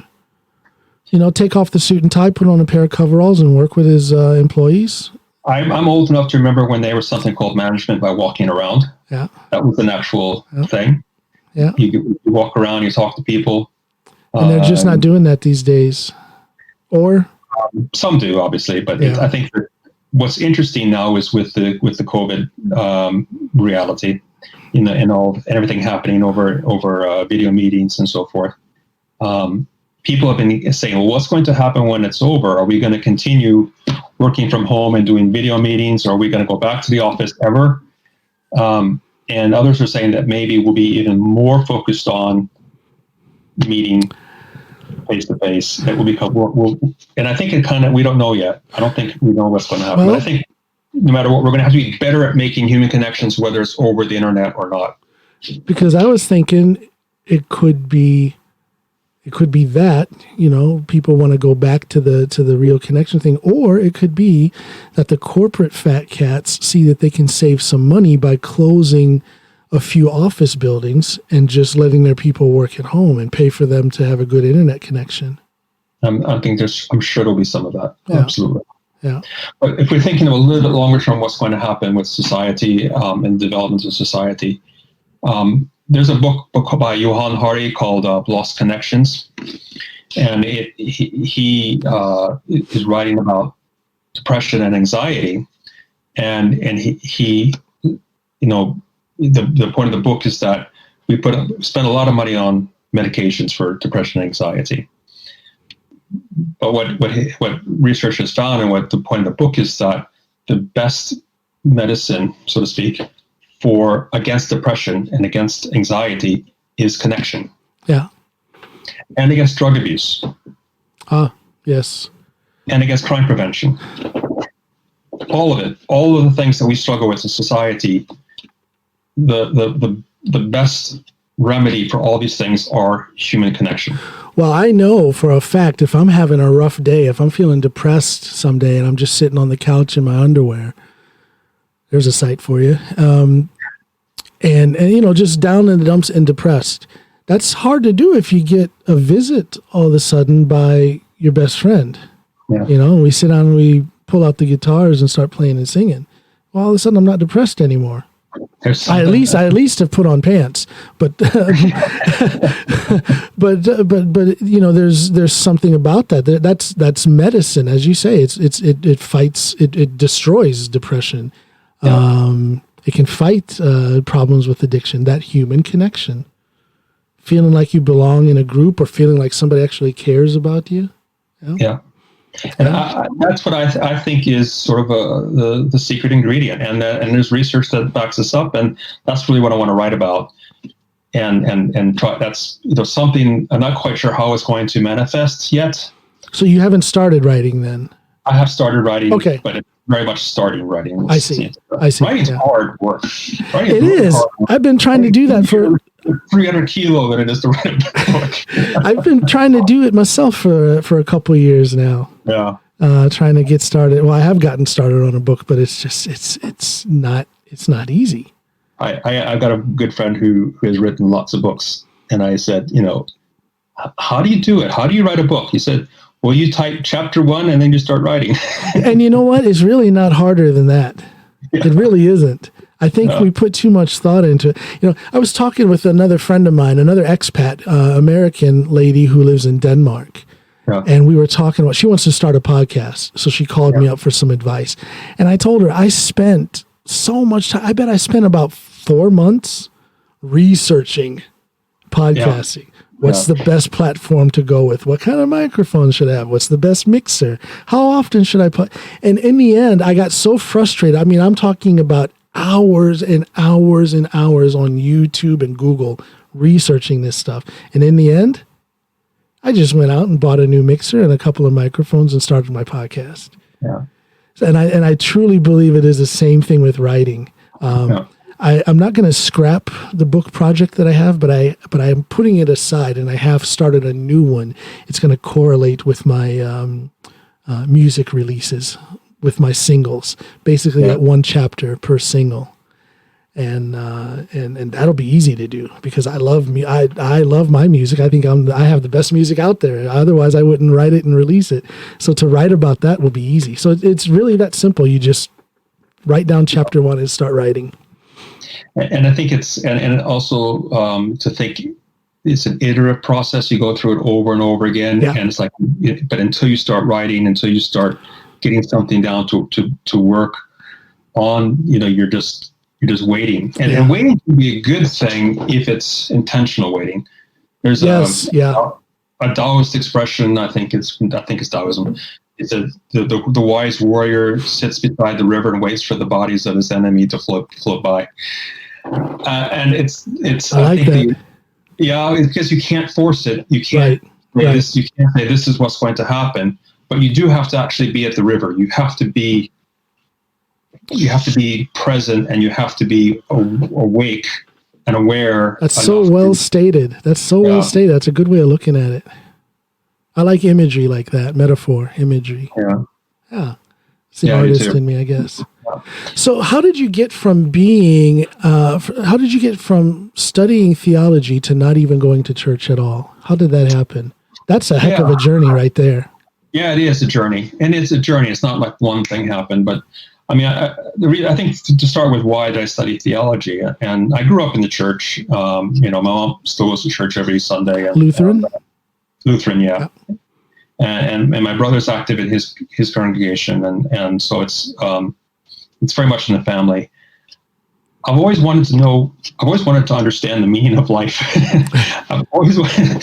It's true. I've always been like, well, what is this all about? Why are we here? Yeah. What are we doing? That ever since I was a little kid, that has been this kind of just curious about your existence. Yes, and the only way I knew how to do that, having grown up in the church, was to study theology. And I studied philosophy a little bit, and as an undergrad, but it was always when I was thinking about, well, should I major in this? It's like, well, what are you going to do? You're going to open a philosophy shop? It's very much, it seemed like an unrealistic approach to take. But I thought, well, I can study theology, and it was meaningful for me when I did as well. But I've always had a very ambivalent relationship with a lot of church life and the teaching, and I've I didn't always know how to handle it, so I kind of got too good at just making everything fit when it didn't feel right for me. I see. Yeah. Okay. Yeah. And well, life happens. I had cancer, and yeah, I don't know if I've mentioned that before, but yeah, I had cancer, testicle cancer in 1999 to 2000. Okay. I got better. Yeah, thank goodness for that. Yeah. And, and that actually was one episode of my life where I really started to think about, well, what is this all about and what's important to me? Yeah. And I realized, okay, well, yeah, I do believe that no matter what happens here, I'm going to live my life. What matters is the meaning of this, whether I live or whether I die. It's meaningful no matter what. I don't have to achieve some certain markers to make a meaningful life. It's the process of living that makes it worthwhile. That was still true. When I got divorced, my world crumbled, to be honest. And a lot of things that I thought were true, the deals I had with God and so forth, looked like they had been betrayed. And so that that was a big blow. But I wouldn't say I didn't stop going to church then, but I did. That was a very significant realization that maybe the faith I had wasn't very much mature. Now, what led you to that thought? How do you connect that realization with being divorced? Well, because I prayed my heart out. I see. And I know that my ex-wife did too. And we did everything we were supposed to have done. But we were the wrong people to be married, and you couldn't get around that. And I didn't, that may be strange to blame God for that, but, I kind of thought, hey, we've got 4 kids and we're trying. We're not very good at it, but we're trying. So, God, keep up your end of the deal here. We just need a little bit of help. And that help didn't come. And what was God's end of the deal? Well, at my perspective then was keep us together and make us a happy couple. That was what my mind. I'm not saying that's what he should have done, but I'm saying that was where your mind was at that time. Right. Yeah. So what happened was that it challenged the way I thought about God and faith in a way that I was open up to different understandings. Maybe there was no God at all. Maybe I had misunderstood everything. Maybe I need to think in different ways. And when that happened, when I opened myself up and didn't try to fit things together that I didn't really feel like fit together, then I started to say, okay, you know what? I do believe in a divine force that moves and creates, and we can work with that divine force that is actually towards, you could call it the moral arc of the universe that is bent towards justice, like Martin Luther King said. That's one way of understanding the movement of God. You can understand it as the creativity that comes out when you play music, when I write or hold speeches, whatever. That creativity that comes out that brings people closer together. That's anything that moves us toward love and justice and a deeper understanding of what it means to be alive together. Yeah. That is all, for me, what I consider to be God. But what stopped making sense to me, and I don't want to offend anybody out there. I'm not saying that anybody who believes differently is wrong, but I'm just speaking for what became meaningful for me and what stopped making sense to me, what stopped making personal sense to me was the idea of Jesus Christ died on the cross for the forgiveness of sins. And if you believe in Jesus, you get to go to heaven. That didn't make sense to me anymore. It provided zero meaning. I see. And I think that's my unique perspective on it. And I don't think it's that unique. I think a lot of people think something quite similar to that. Right. Yeah. But I still I would say that, Jesus still is a moral teacher for me. And, when I hear, conservatives talk about how much they love Jesus, and then they talk about, liberals as if, we were, evil people. Yeah. And it's like, where did Jesus say that? Yeah, I just can't get it to match up when people in politics start throwing religion around like that. I just can't get it to match up. I'm a pretty smart guy. I can empathize. I can sympathize. I like to think I'm an understanding person, but I don't see where they get some of this BS where they justify what they say and do through the Bible. I don't get it. I don't understand where they're getting that from at all. Right. So anyway, what it stuck me with is that I still try to create meaning by living a meaningful life. What is that? Yeah. I feel like that is a divine impulse. So I speak about divinity. I speak about God but it's a very impersonal, in the sense that I don't think of the old guy with the white beard, in chapel. That's not my picture of God at all. And I miss the church. I miss singing. That's where I got my start with my singing in church. Yeah. In church. Yeah. Well, and I miss 1 hour a week having somebody do some reflection and thinking about things and being challenged. And I miss the fellowship that you have, but I can't go there and say, I'm a sinful being, and thank you for your grace, and that's why I'm able to continue to be here. I kept stopping when I was trying to sing some of the psalms and trying to I see. And so I never say never. Some of my friends are Christian, but I just can't do that. You use the term sinful being. I think that everybody sins. But to say that one is a sinful being, to me, that just sounds so final. Like there's no hope for you. You're just going to, that's what you do. You sin. I grew up Lutheran. Yeah. As most Minnesotans have. Yeah. So we studied at seminary. So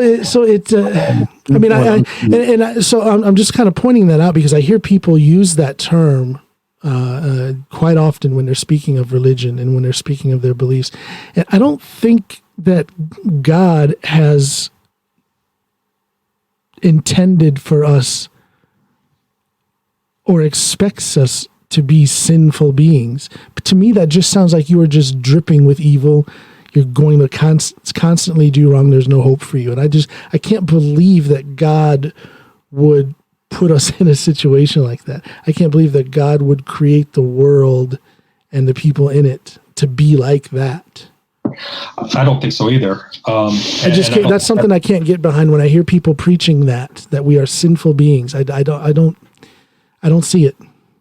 I don't think so either. And I think, you can certainly understand that what the teaching behind that is that we're not living the way we're supposed to.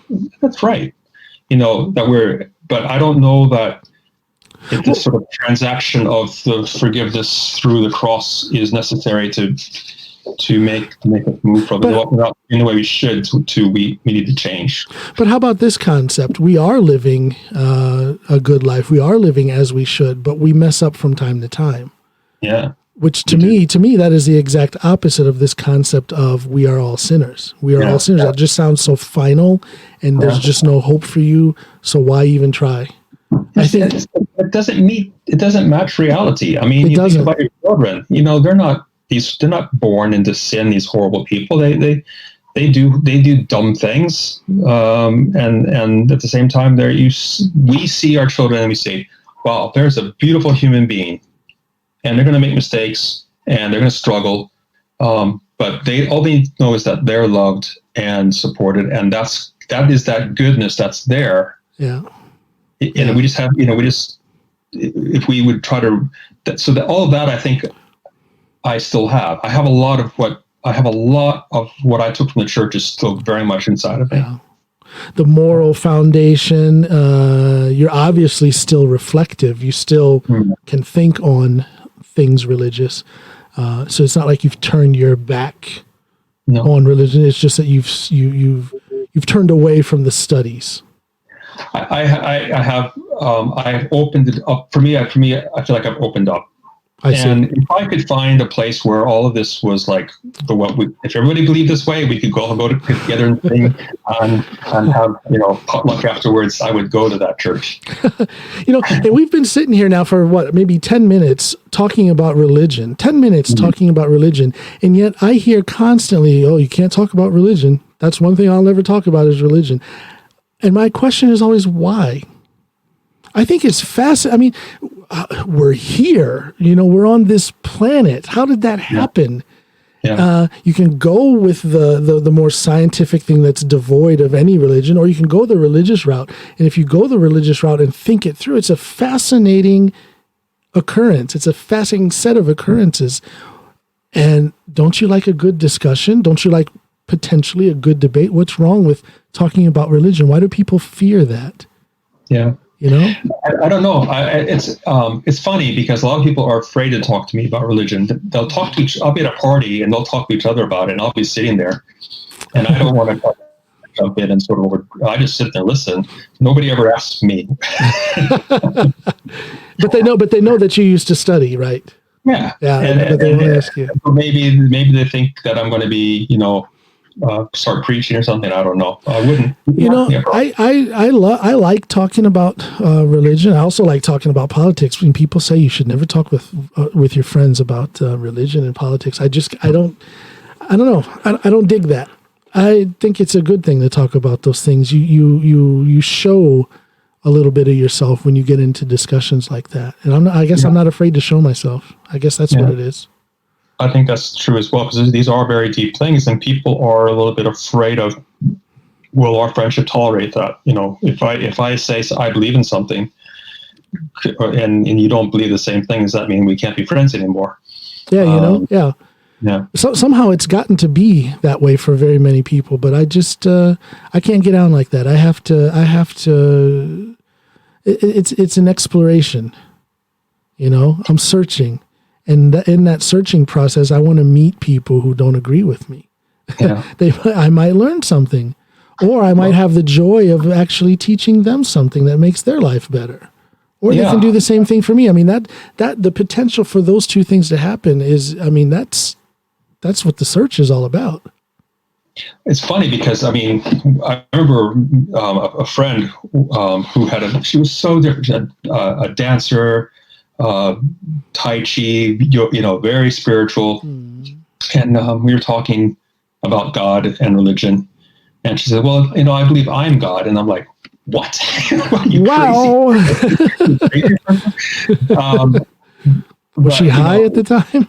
She was not high at the time, and I kind of understand. But I would say that from what I was talking about we're, how this creative force that moves within all of us, and if we don't, our sin, so to speak, is when we don't listen to that creative force. When we don't listen to that thing that's moving us towards love and justice and connection and brotherhood, and when we fight against that based on ego or fear or hate, that's sin to me.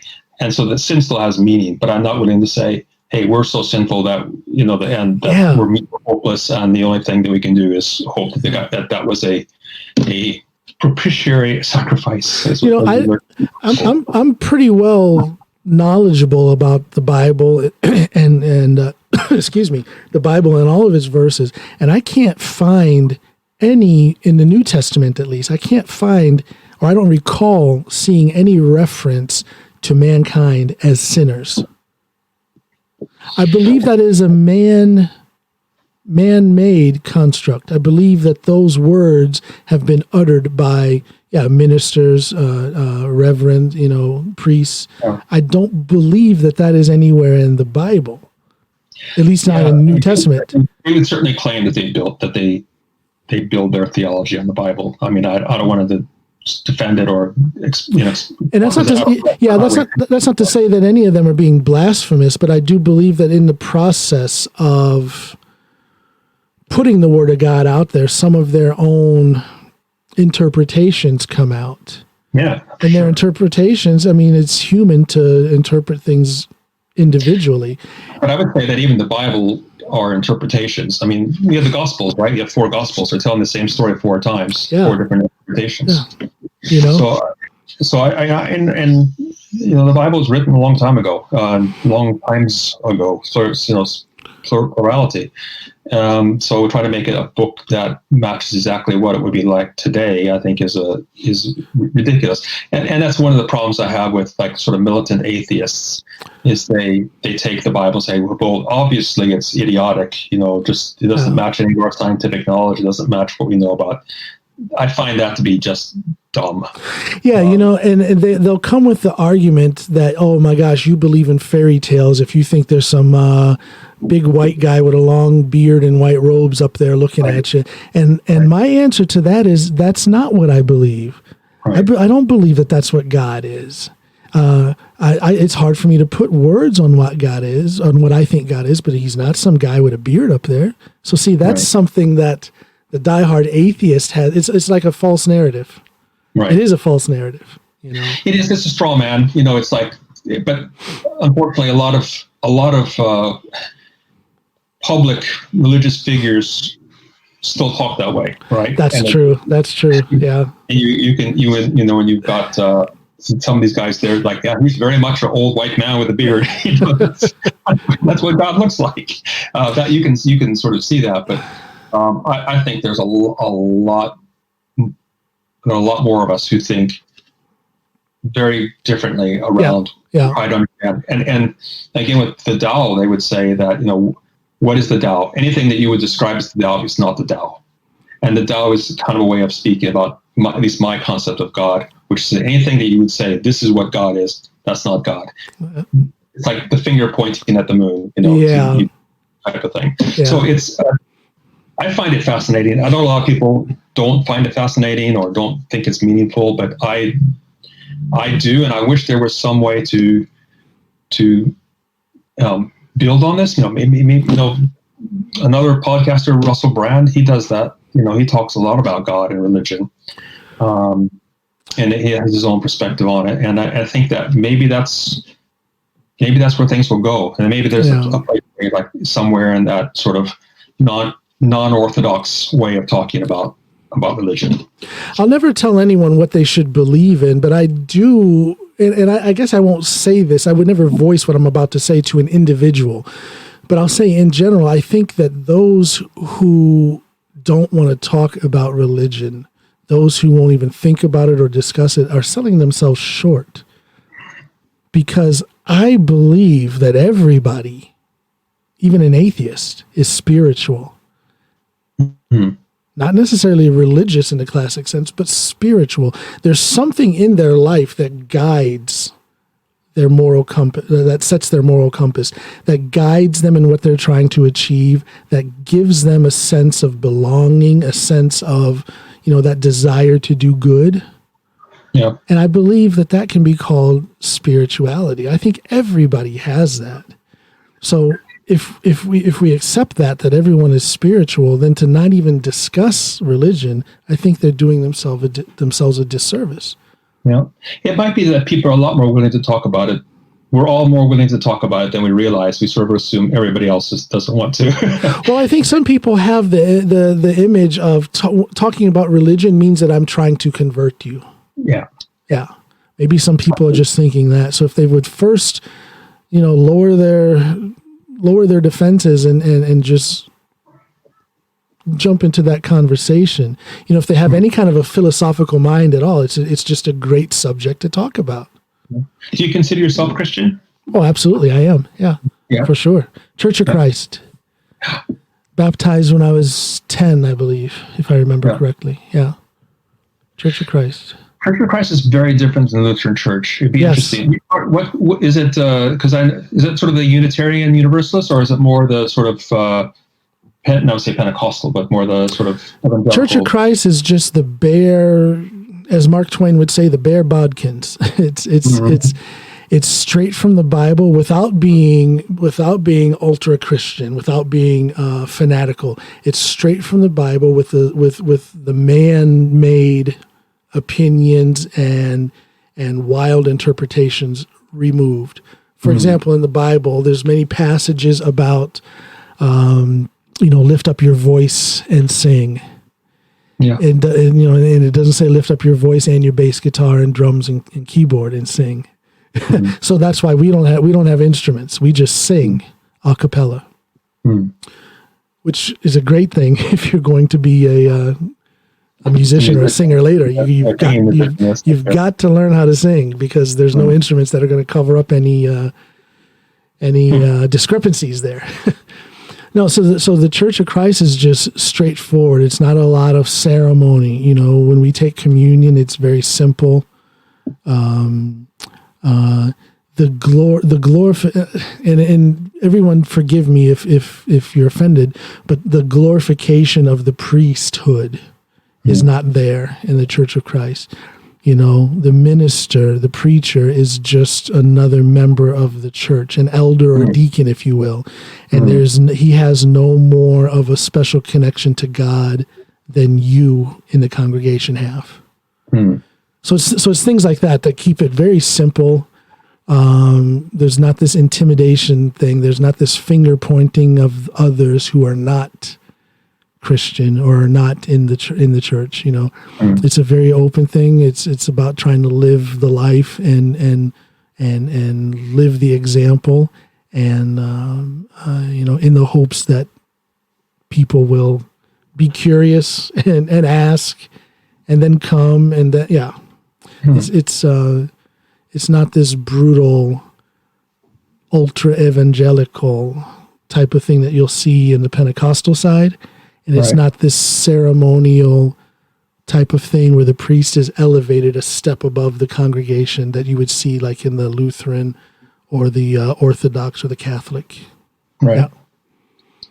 Interesting. So, do you have a congregation here in Norway? Is the Church of Christ? There is that's something that me and Snoopy looked into before we came here. There at one point there was a congregation somewhere around Stavanger, but they dissolved in like the middle 90s. So since then, there has not been a Church of Christ in Norway. And talking about the way the Church of Christ does things and how the preacher, the minister is not elevated above the congregation, I, as a baptized Christian in the Church of Christ, I could start a Church of Christ here if I wanted to.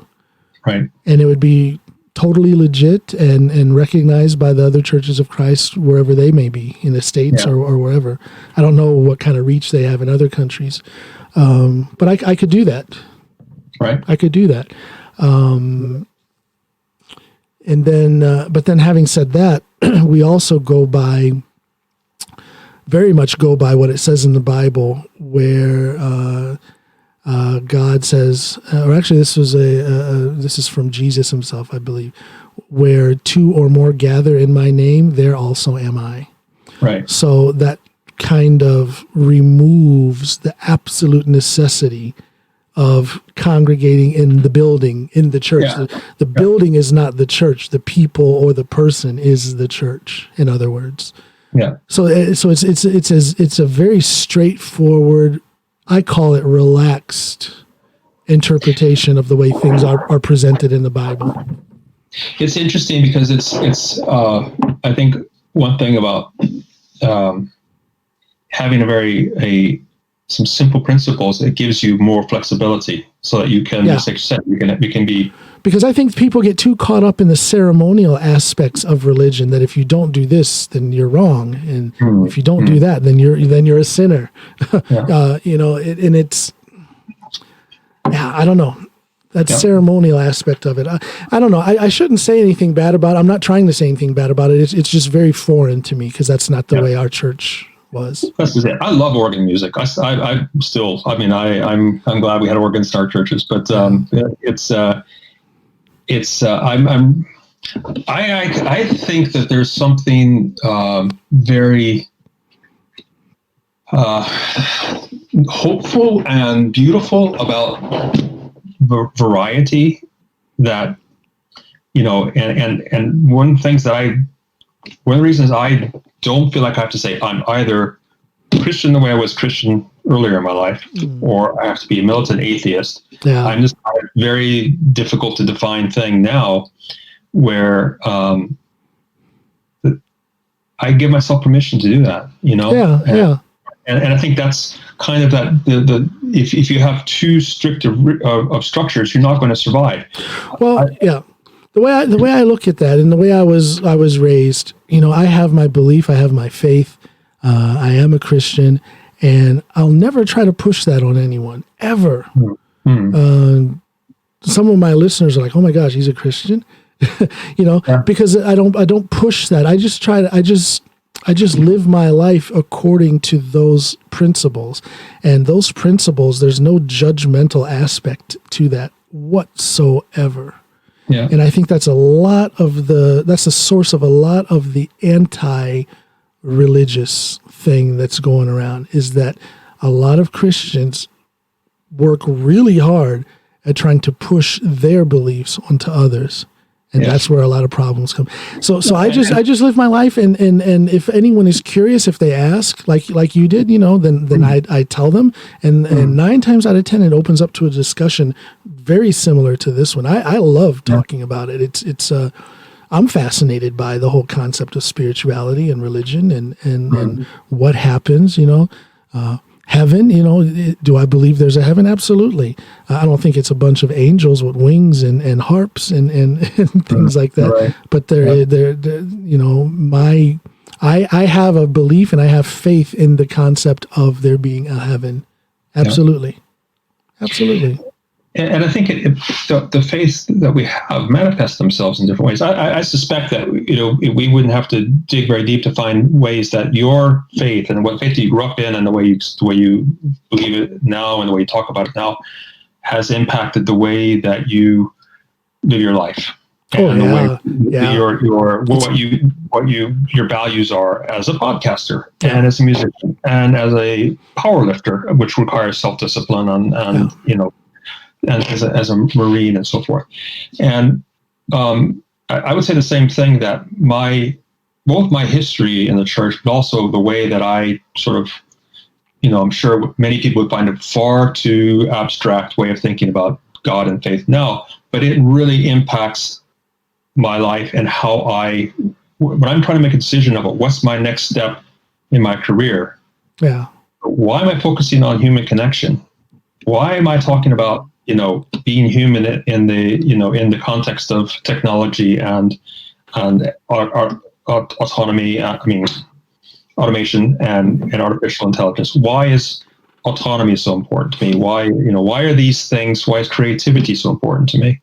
I think these come from my convictions, which are connected to my spirituality. Yeah. So I think for me, it's kind of a spiritual act to make dinner for my family, Sure, absolutely. And that's why I say, I think everybody is spiritual. They may not know it. They may not want to admit it, but everyone is spiritual. Everyone has something that guides them in what they do. Everyone has that inner voice or that figurative, little figure on their shoulder, that conscience element. That's spirituality, man. I truly believe that. I do. I do too. I don't want to say I try not to say you're a spiritual person to someone who doesn't believe that they are. Oh yeah, no, I'll never try to pound it into someone's head. But that's my belief. That's my belief that everyone has an element of spirituality that's in their life. Everyone has something that's guiding them, something that they hope for, something that they've never seen or felt, but they believe in. Something. Yeah, I think so too. Yeah, I think if Donald Trump would allow himself to feel the connection he has with other human beings, and would understand that the love that is in the world and even within him, deep down underneath all that, there's a potential that even he would change and not be driven by ego and fear and narcissism and so forth. Yeah, that's my conviction. He. I don't know. Is he a lost cause? He's 74 years old? Well, probably. I mean, 74 years old, and fear and defense mechanisms. He tries to blow himself up as this big tough guy, Mr. Law and Order and this, that, and the other, toughness and great strength, as he says. But I do believe that those statements, and that's all they are statements, because to me his actions show so much fear and uncertainty. Yeah, I truly believe that. And I say these things, and it's not because I hate the president. Everyone says, "Oh, you must hate the president." No, I don't hate that man. I feel sorry for him, and I want him to be successful, because his success is our nation's success. So I'm not trying to. Yeah, I don't know. I feel sorry for the guy. Yeah, I do too. I do. I think he's a sick old man. A very scared person, and a person who's convinced that the only way he can be worth anything is if he puffs himself up in a way he doesn't believe he actually is. You wrote something once that I thought was really good, which is that the stronger you are, the more gentle you are. Oh yeah, absolutely. With physical and mental strength, that applies. I believe it does for me anyway. On the mental side, the more knowledge I have, the smarter I get, the more informed I am, the more secure I am. So I'm not going to lash out when I'm confronted about things. Not going to lash out. And then on the physical side, I mean, that just it goes without saying. I'm a big, strong, record-holding power lifter, and when you have that physical, I don't know. I joke with my wife all the time because she's a tiny little psalmist woman. She's so tiny. But she's got a big mouth, and she sometimes she puts herself in situations where I don't know. I see her testing the patience of people sometimes. I'm thinking, somebody's going to knock your head off one of these days. And I look at her small stature, her lack of physicality, if you will, and I marvel that she can be as confident as she is, because that small stature opens. I don't know how women date men, how women do this on internet dating, and you go out and you're in a car, potentially in a home, with a man who's 3 times your size and strength. Yeah. And I just have to wonder how many women, and here we go, I might get a feminist on me now, but I wonder how many women overcompensate because of small physical stature or a lack of physical strength. They overcompensate and lash out and be that classic bitter woman. Not my words, but in the classic sense, that bitter woman, because they don't match up to a man physically. Now, not in society in general, but I've seen this in the police ranks. Yeah. And I've seen it in the U.S. Marines, where maybe a female sergeant couldn't measure up physically to the troops who were under her, who were overwhelmingly male, and she overcompensated and would lash out and be unfair and be harsh. So I think that ties in. Here I'm kind of talking about this male female thing, but again, with the stronger you are, the gentler you can be. You remove that defensive-ness in a way through strength. And I suspect, like with your wife, if she's very small, that she has an inner strength that. Oh yeah, she's very strong-willed, and a strength of self-belief that gives absolutely. That gives her that strength, and I think that's true for a lot of women. And I'm not a power lifter, but I do. Irregularly, but I do try to lift, and I know that when I'm in a good period where I'm lifting regularly and I feel myself getting stronger, and it does impact my mind as well. Well, sure, and I don't to take the focus away from women. I don't want it to sound like I'm bashing women. Quite the opposite. I am an elevator of women, all due respect. But I do. Let's just talk about men. I do believe that a lot of men in leadership positions, if they are out of shape, if they're physically weak or maybe short, we've all heard of short man syndrome. What is that? That is just simply a man overcompensating because he doesn't have the strength or the physical stature. So let's say that you are a man who has MS. So your body is, of course, weakened by that physically. But if you have a man who has MS, but he's well educated and very secure in his education and whatnot, you're not going to see that guy lash out for being, to compensate for his physical weakness. Yeah. So again, I believe that my statement holds true, that the stronger you are, and that means physically or mentally, you're just not going to be that person who lashes out, overcompensates, and abuses people out of fear. Yeah. So we can tie that into the situation, excuse me, with the president. Now he's always been, ever since I was aware of who he was way back in the 80s, he's always been abrasive and brutish and whatnot. But I think it is magnified now. And here comes that issue of strength or weakness. I believe it is magnified now because he is in such a position of leadership. He should be a leader. He's not, but he should be. He's a president of the United States. And I believe that he knows he is not qualified for that position. I believe he knows that he doesn't have the mental capacity to navigate and to steer this country in the right direction. So what does he do? He lashes out. He's hateful. He's mean. He does things out of spite. And it's because of that weakness. So again, the stronger you are, the gentler you can be. A good example of that was, he was mocked for hiding in the bunker, right? Yes. Yes. And first he had to come out with this sort of ridiculous, no, I was just inspecting it. And then he has to, send tear gas and the military, or I guess it was the National Guard, to clear the people out and to make a sort of hold up the Bible and puff out his chest and say, "Look how strong I am." Now, if he was more secure, if he had more inner strength, more confidence in himself, more strength, he would not have done that. So again, any man or woman who has the proper amount of strength, whether it be physical or mental, or preferably both, then you will see they will be more stable, they will be more gentle, because this man, he can go off on a tangent, well, just look at what he's doing with Tulsa. Yeah.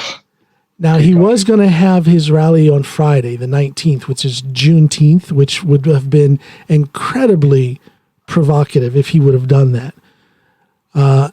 So then they announced that he's not going to do it, and everybody's like, oh, well, okay, maybe there's hope for this guy. He sees what was...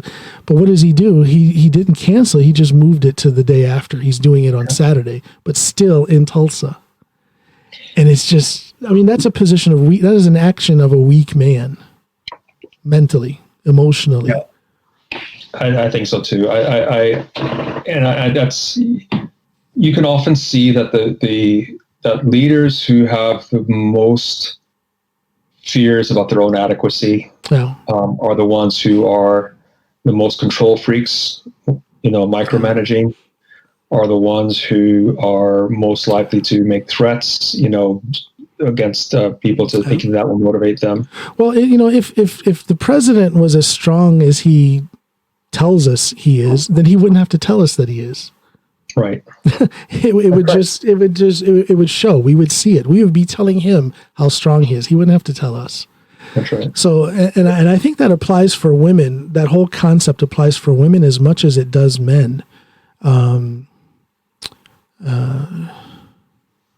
Yeah, I two of my daughters lift weights with me when they're in town, and I have one who's sick, but she's chronically sick, so she's not able to lift.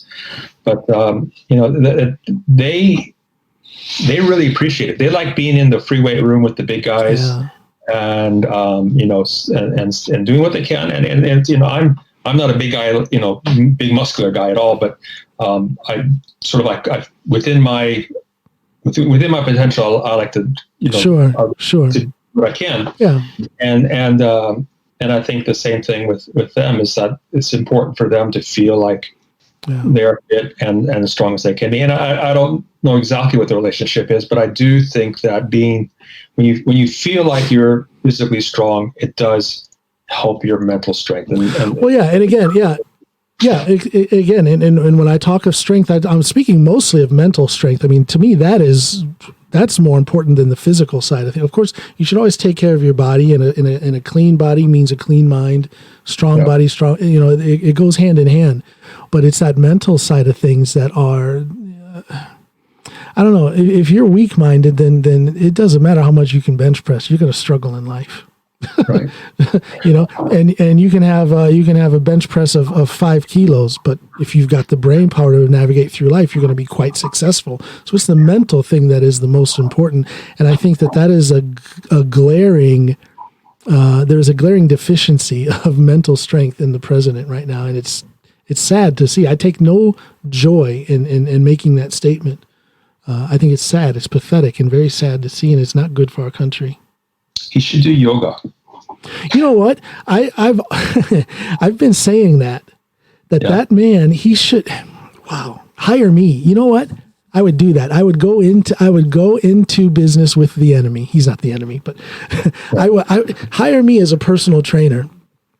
That would also motivate me to clean up my diet and training even more.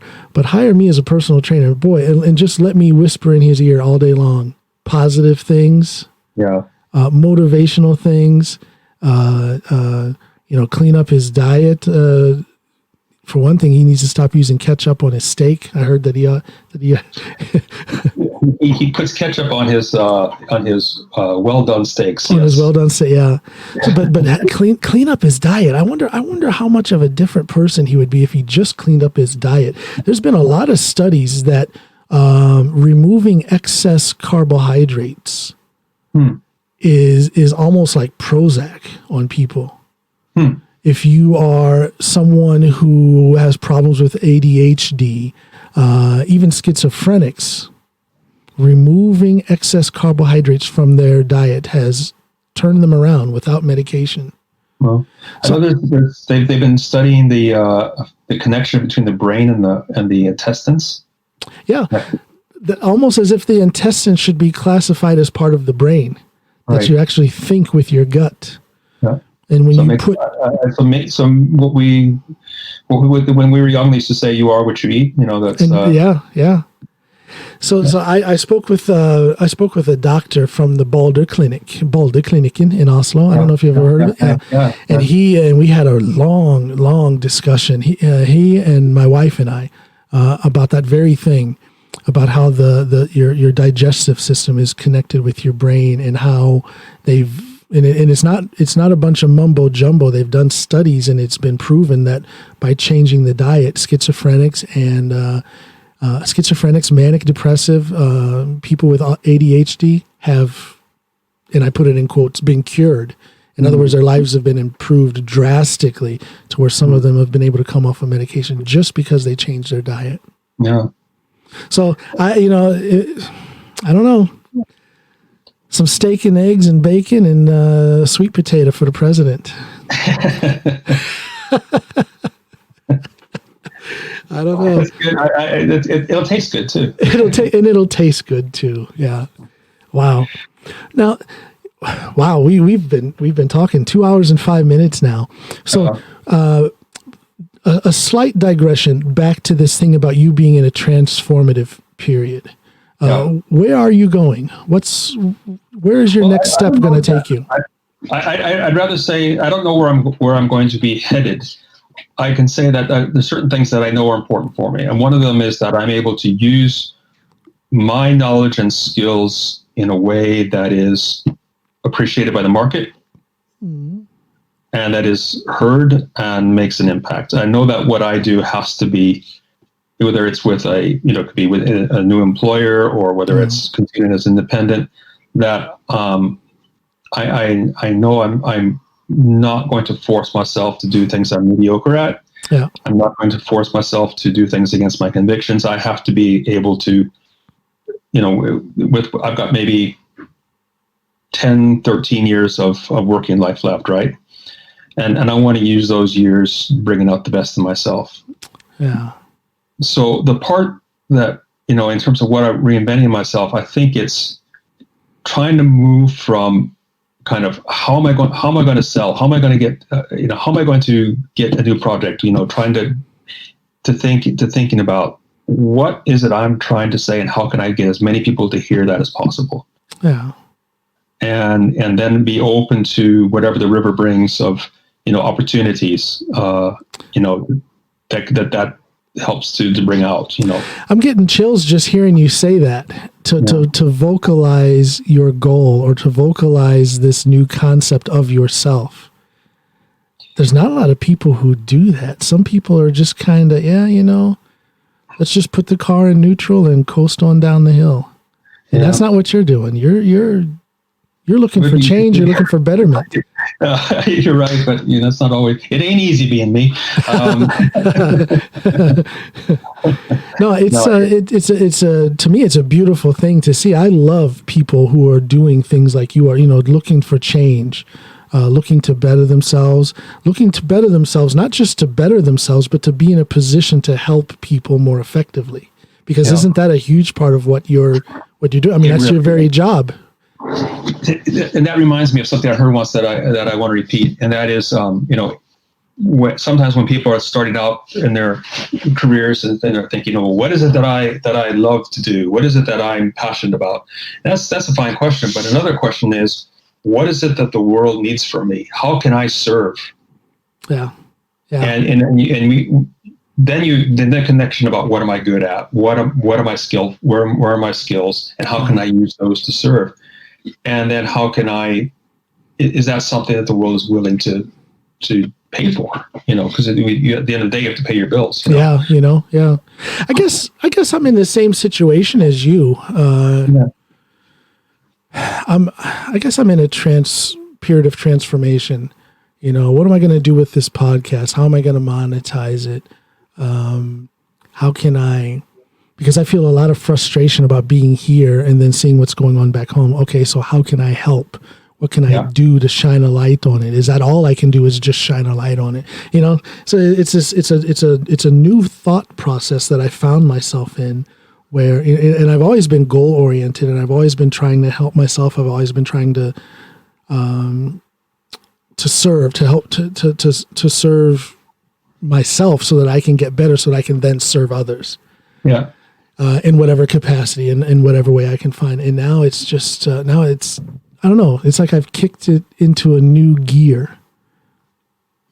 And it was just silly to say that fortune favors the prepared. I mean, you have, now you're getting some more exposure and so forth, but it's because you were already, you know, in your podcast, and you've been, and you are in a place where you could have just been an American, a black man, a ex-cop, and people wouldn't have asked you to go more again, right? Yeah. That was no guarantee that you would go there. Yeah. It's because you are somebody who has something to say and knows how to say it, and you know that you were already doing that work when the opportunity came. Yeah. Well, I guess I'm sorry, say again? I don't know what's going to lead for you any more than I know where my path's going to lead for me, but I guess the key is to be prepared to take it in. Wherever you're led, you've got to be able to deal with it and take it in. Yeah. I'm sure you feel prepared. I mean, you've been doing this type of work for what? Well, yeah. I mean, 30 years. I have something to bring. Yeah. Absolutely. But we can't sit still. You're always having to be. Got to keep looking. Yeah. And what is it that's unique about me? I'm not going to go in and compete with a bunch of 20-year-olds, you know, in computer programming. That's not what I have to offer. So I think, what is it that I have to offer that is unique in the sense of I have experience here, I have knowledge here, and I have some things I'm learning that have given me some convictions around. Well, yeah. And that's a testament to your inner strength. You know, back to this whole thing about strength and the different aspects of it, whether it's physical or mental, or this strange internal thing that we all have, this internal strength, this drive, this desire to better ourselves. And then it's one thing to just want to better yourself, and then you stop with that, but you want to better yourself so that you're in a position where you can be more effective as a helper. Yeah. And that there's something beautiful about that. Yeah. There is. I love and respect seeing that in people.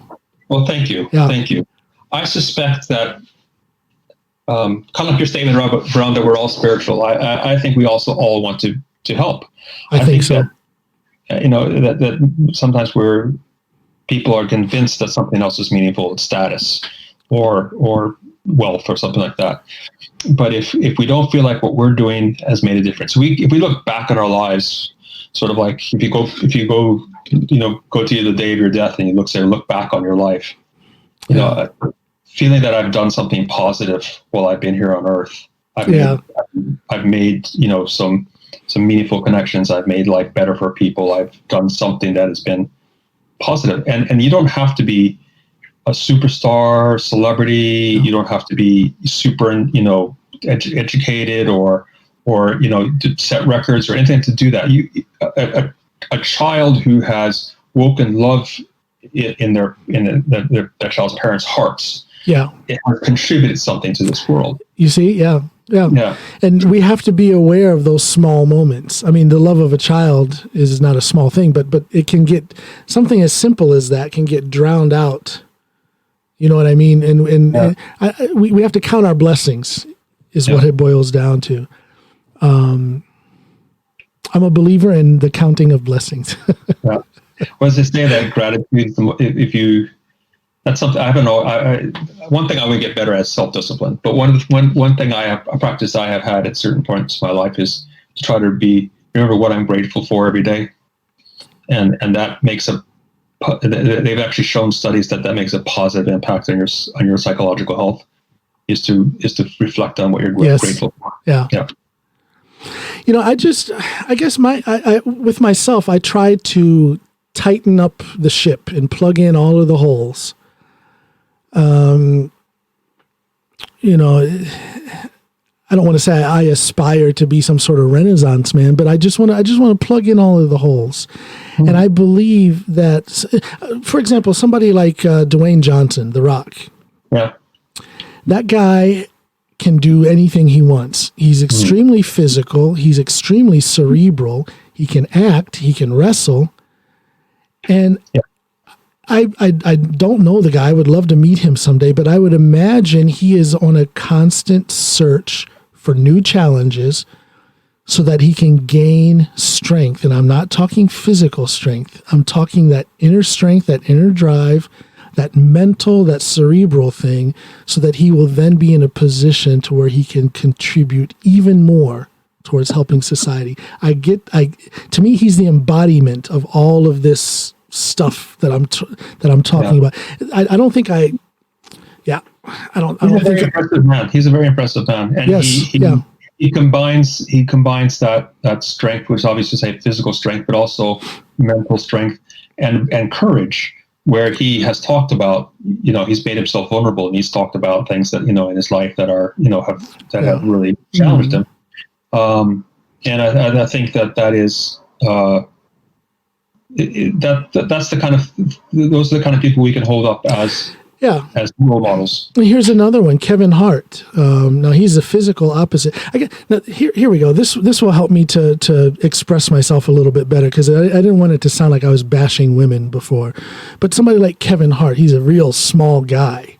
But I saw him on Joe Rogan's podcast. He's been on Joe Rogan's podcast twice, and Kevin Hart spoke of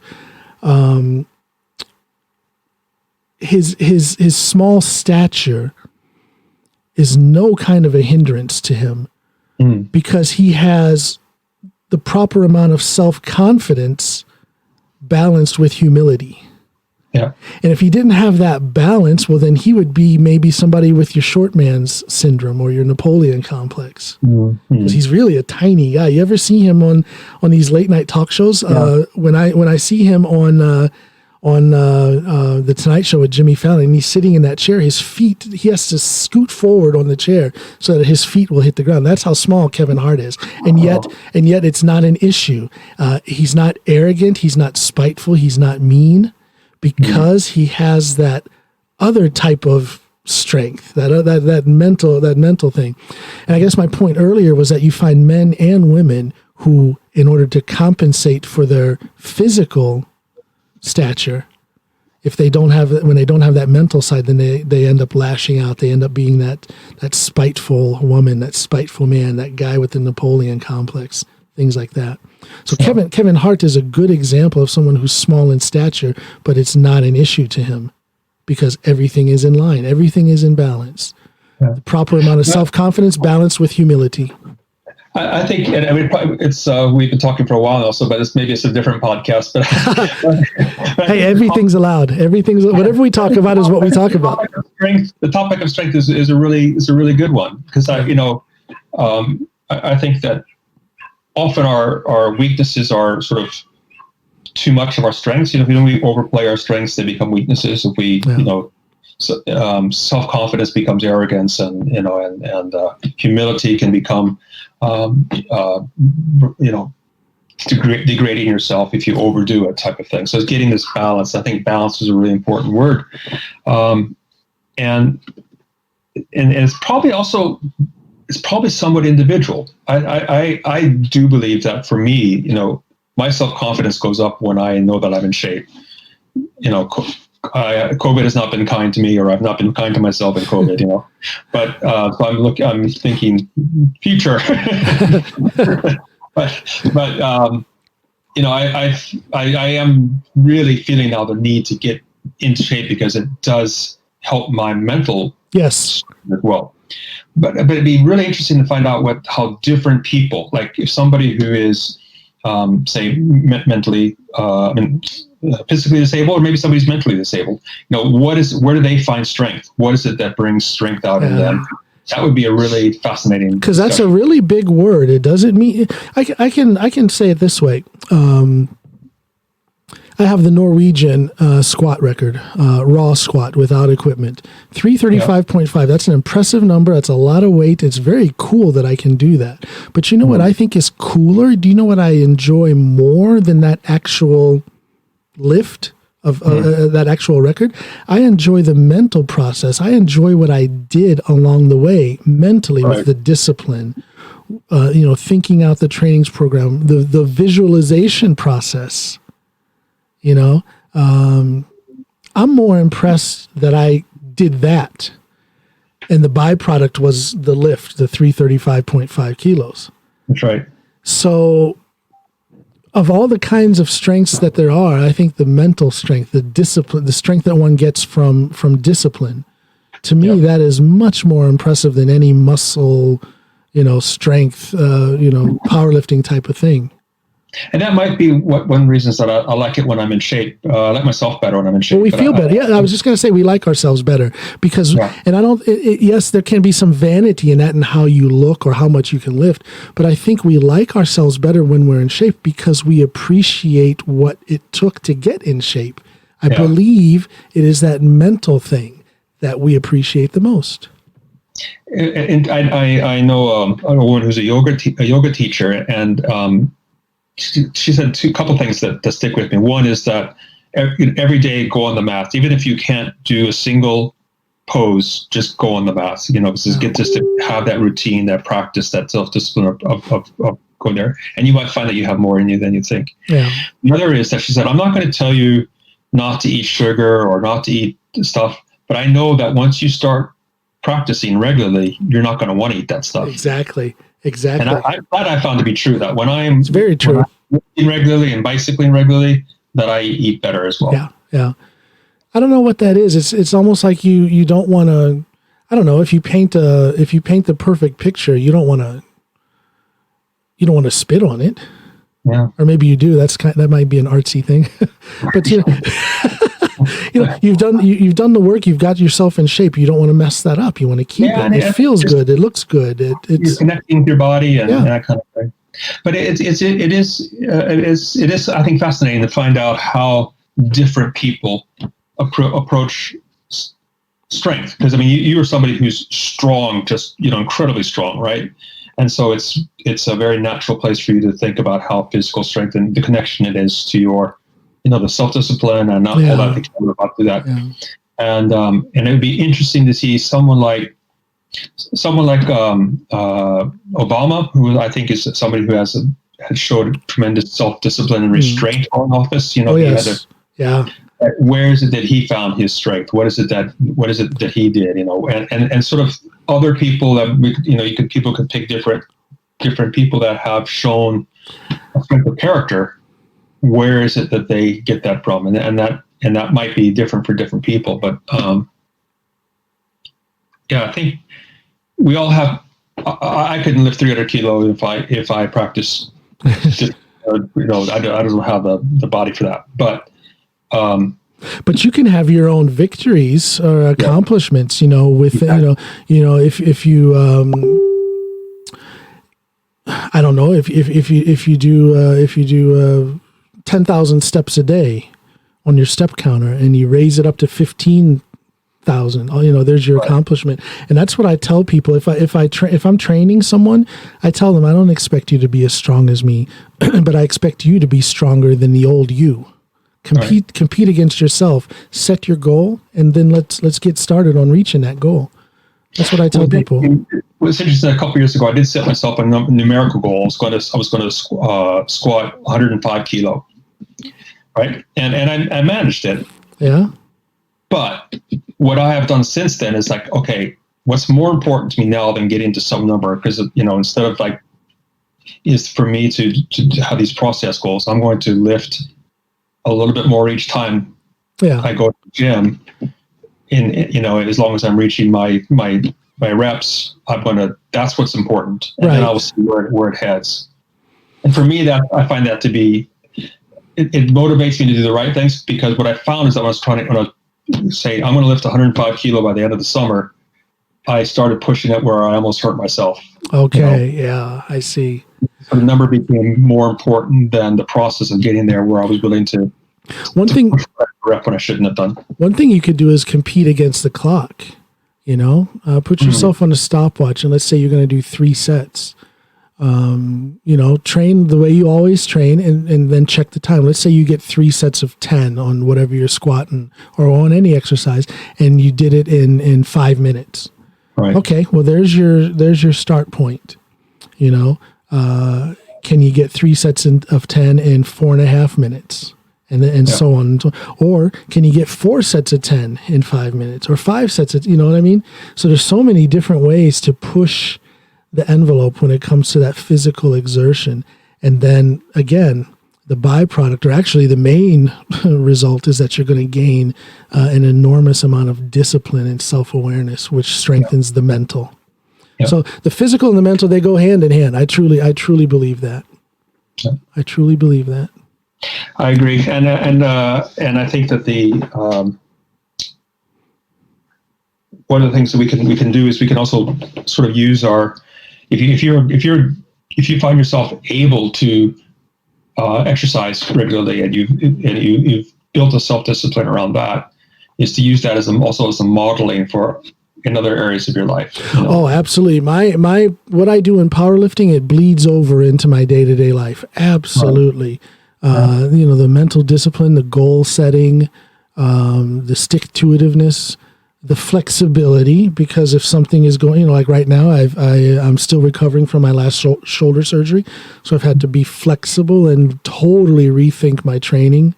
Yeah. I've turned my physical therapy actually into a training goal, if you will. That's kind of what I mean when I say reinventing. That's kind of what I'm talking about. I see. It's like I know what I'm good at. I know I've learned lessons, and then now that the world around me is changing, how do I adjust to that reality? Still bring with me the things that I know, and the skills that I have, and the strength that I have, and the endurance I have, and so forth. Well, I'm sure you're going to be successful at navigating through these crazy days that we have. I mean, you're so reflective. You know yourself, and you're reflective. And even though you know yourself, you're open to change. And I think those are the things that you've got to. Those are the qualities you have to have. You have to have that flexibility and be open to change, and be prepared to accept that change and capitalize on it. Right. And you look like you. And have friends that support you in this. Friends in high places. Absolutely. That's what I need to work on. That's the connection bit. And I mean, I'm so happy that we're getting to know each other. Yeah, absolutely. We are going through different but similar processes. Yeah. And, we can support each other. And for sure. And I have, other people that I have in my life that are, important friends that I try to be open with around these things as well. Yeah. I think that connection, I don't want to use the word network because we're so IT. Yeah. but having actually friends, let's use the old fashioned word of friends, are people who care about you, want you to succeed, want you to be your best self. Well, that's one of the good byproducts of doing this podcast. I've met I wouldn't have met you because if it wasn't for this podcast, I wouldn't have met Michael Wexler. Right. So this podcast is opening doors, and it's let's not call it networking, but I'm making new connections with people through this podcast, and I love it. I wish I would have started doing this years ago when my wife first mentioned to me that I should do this. Yeah. So it seems to fit you quite well. I mean, thanks. Before you have a podcaster's voice. Thanks. I don't know. I'm just talking, so. Yeah, listen, this has been a great discussion. I'm sure you're going to do well. I want to watch you as you're on this path. Now we've met. Now we know each other. I call you friend. I call you brother. And I call you friend and brother as well. We're connected now. Thank you. And there's always a place for you on this podcast. We're gonna meet eventually. Eventually, things are going to calm down with this COVID thing. I'm actually going out. I'm doing a stand-up show this coming Saturday. Cool. In Drammen or in Oslo, actually. In Oslo. At Café Myr in Oslo. So this is my first time going out since all this COVID stuff. And I got to admit, I'm nervous. Yeah. But eventually this COVID stuff will wind down, and then we have to meet up and, put our kids together and have some dinner and coffee. How old are your kids? Our daughter is 14. Our son is 12. She'll be 15 here in September, and our son will be 13 in December. Yeah. And your kids, how old are they? They're in their 20s. So I've got 4 kids. Okay. My oldest is, I have to make sure I get this right.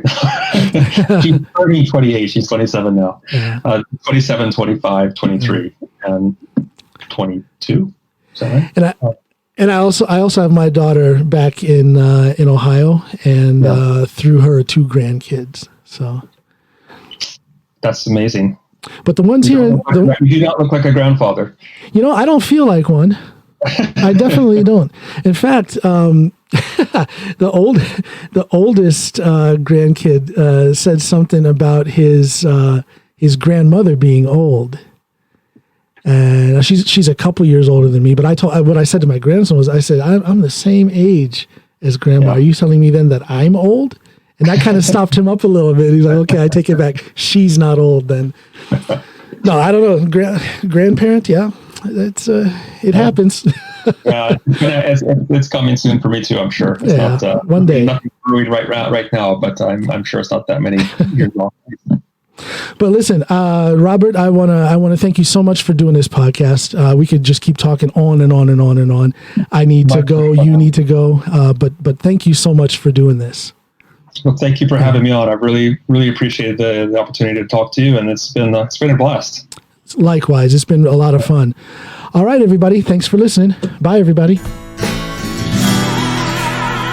I'm coming home. I'm coming home. Yes, I am. Yes, I'm coming home. I'm coming home. Yes, I am, my Lord. Oh, my Lord.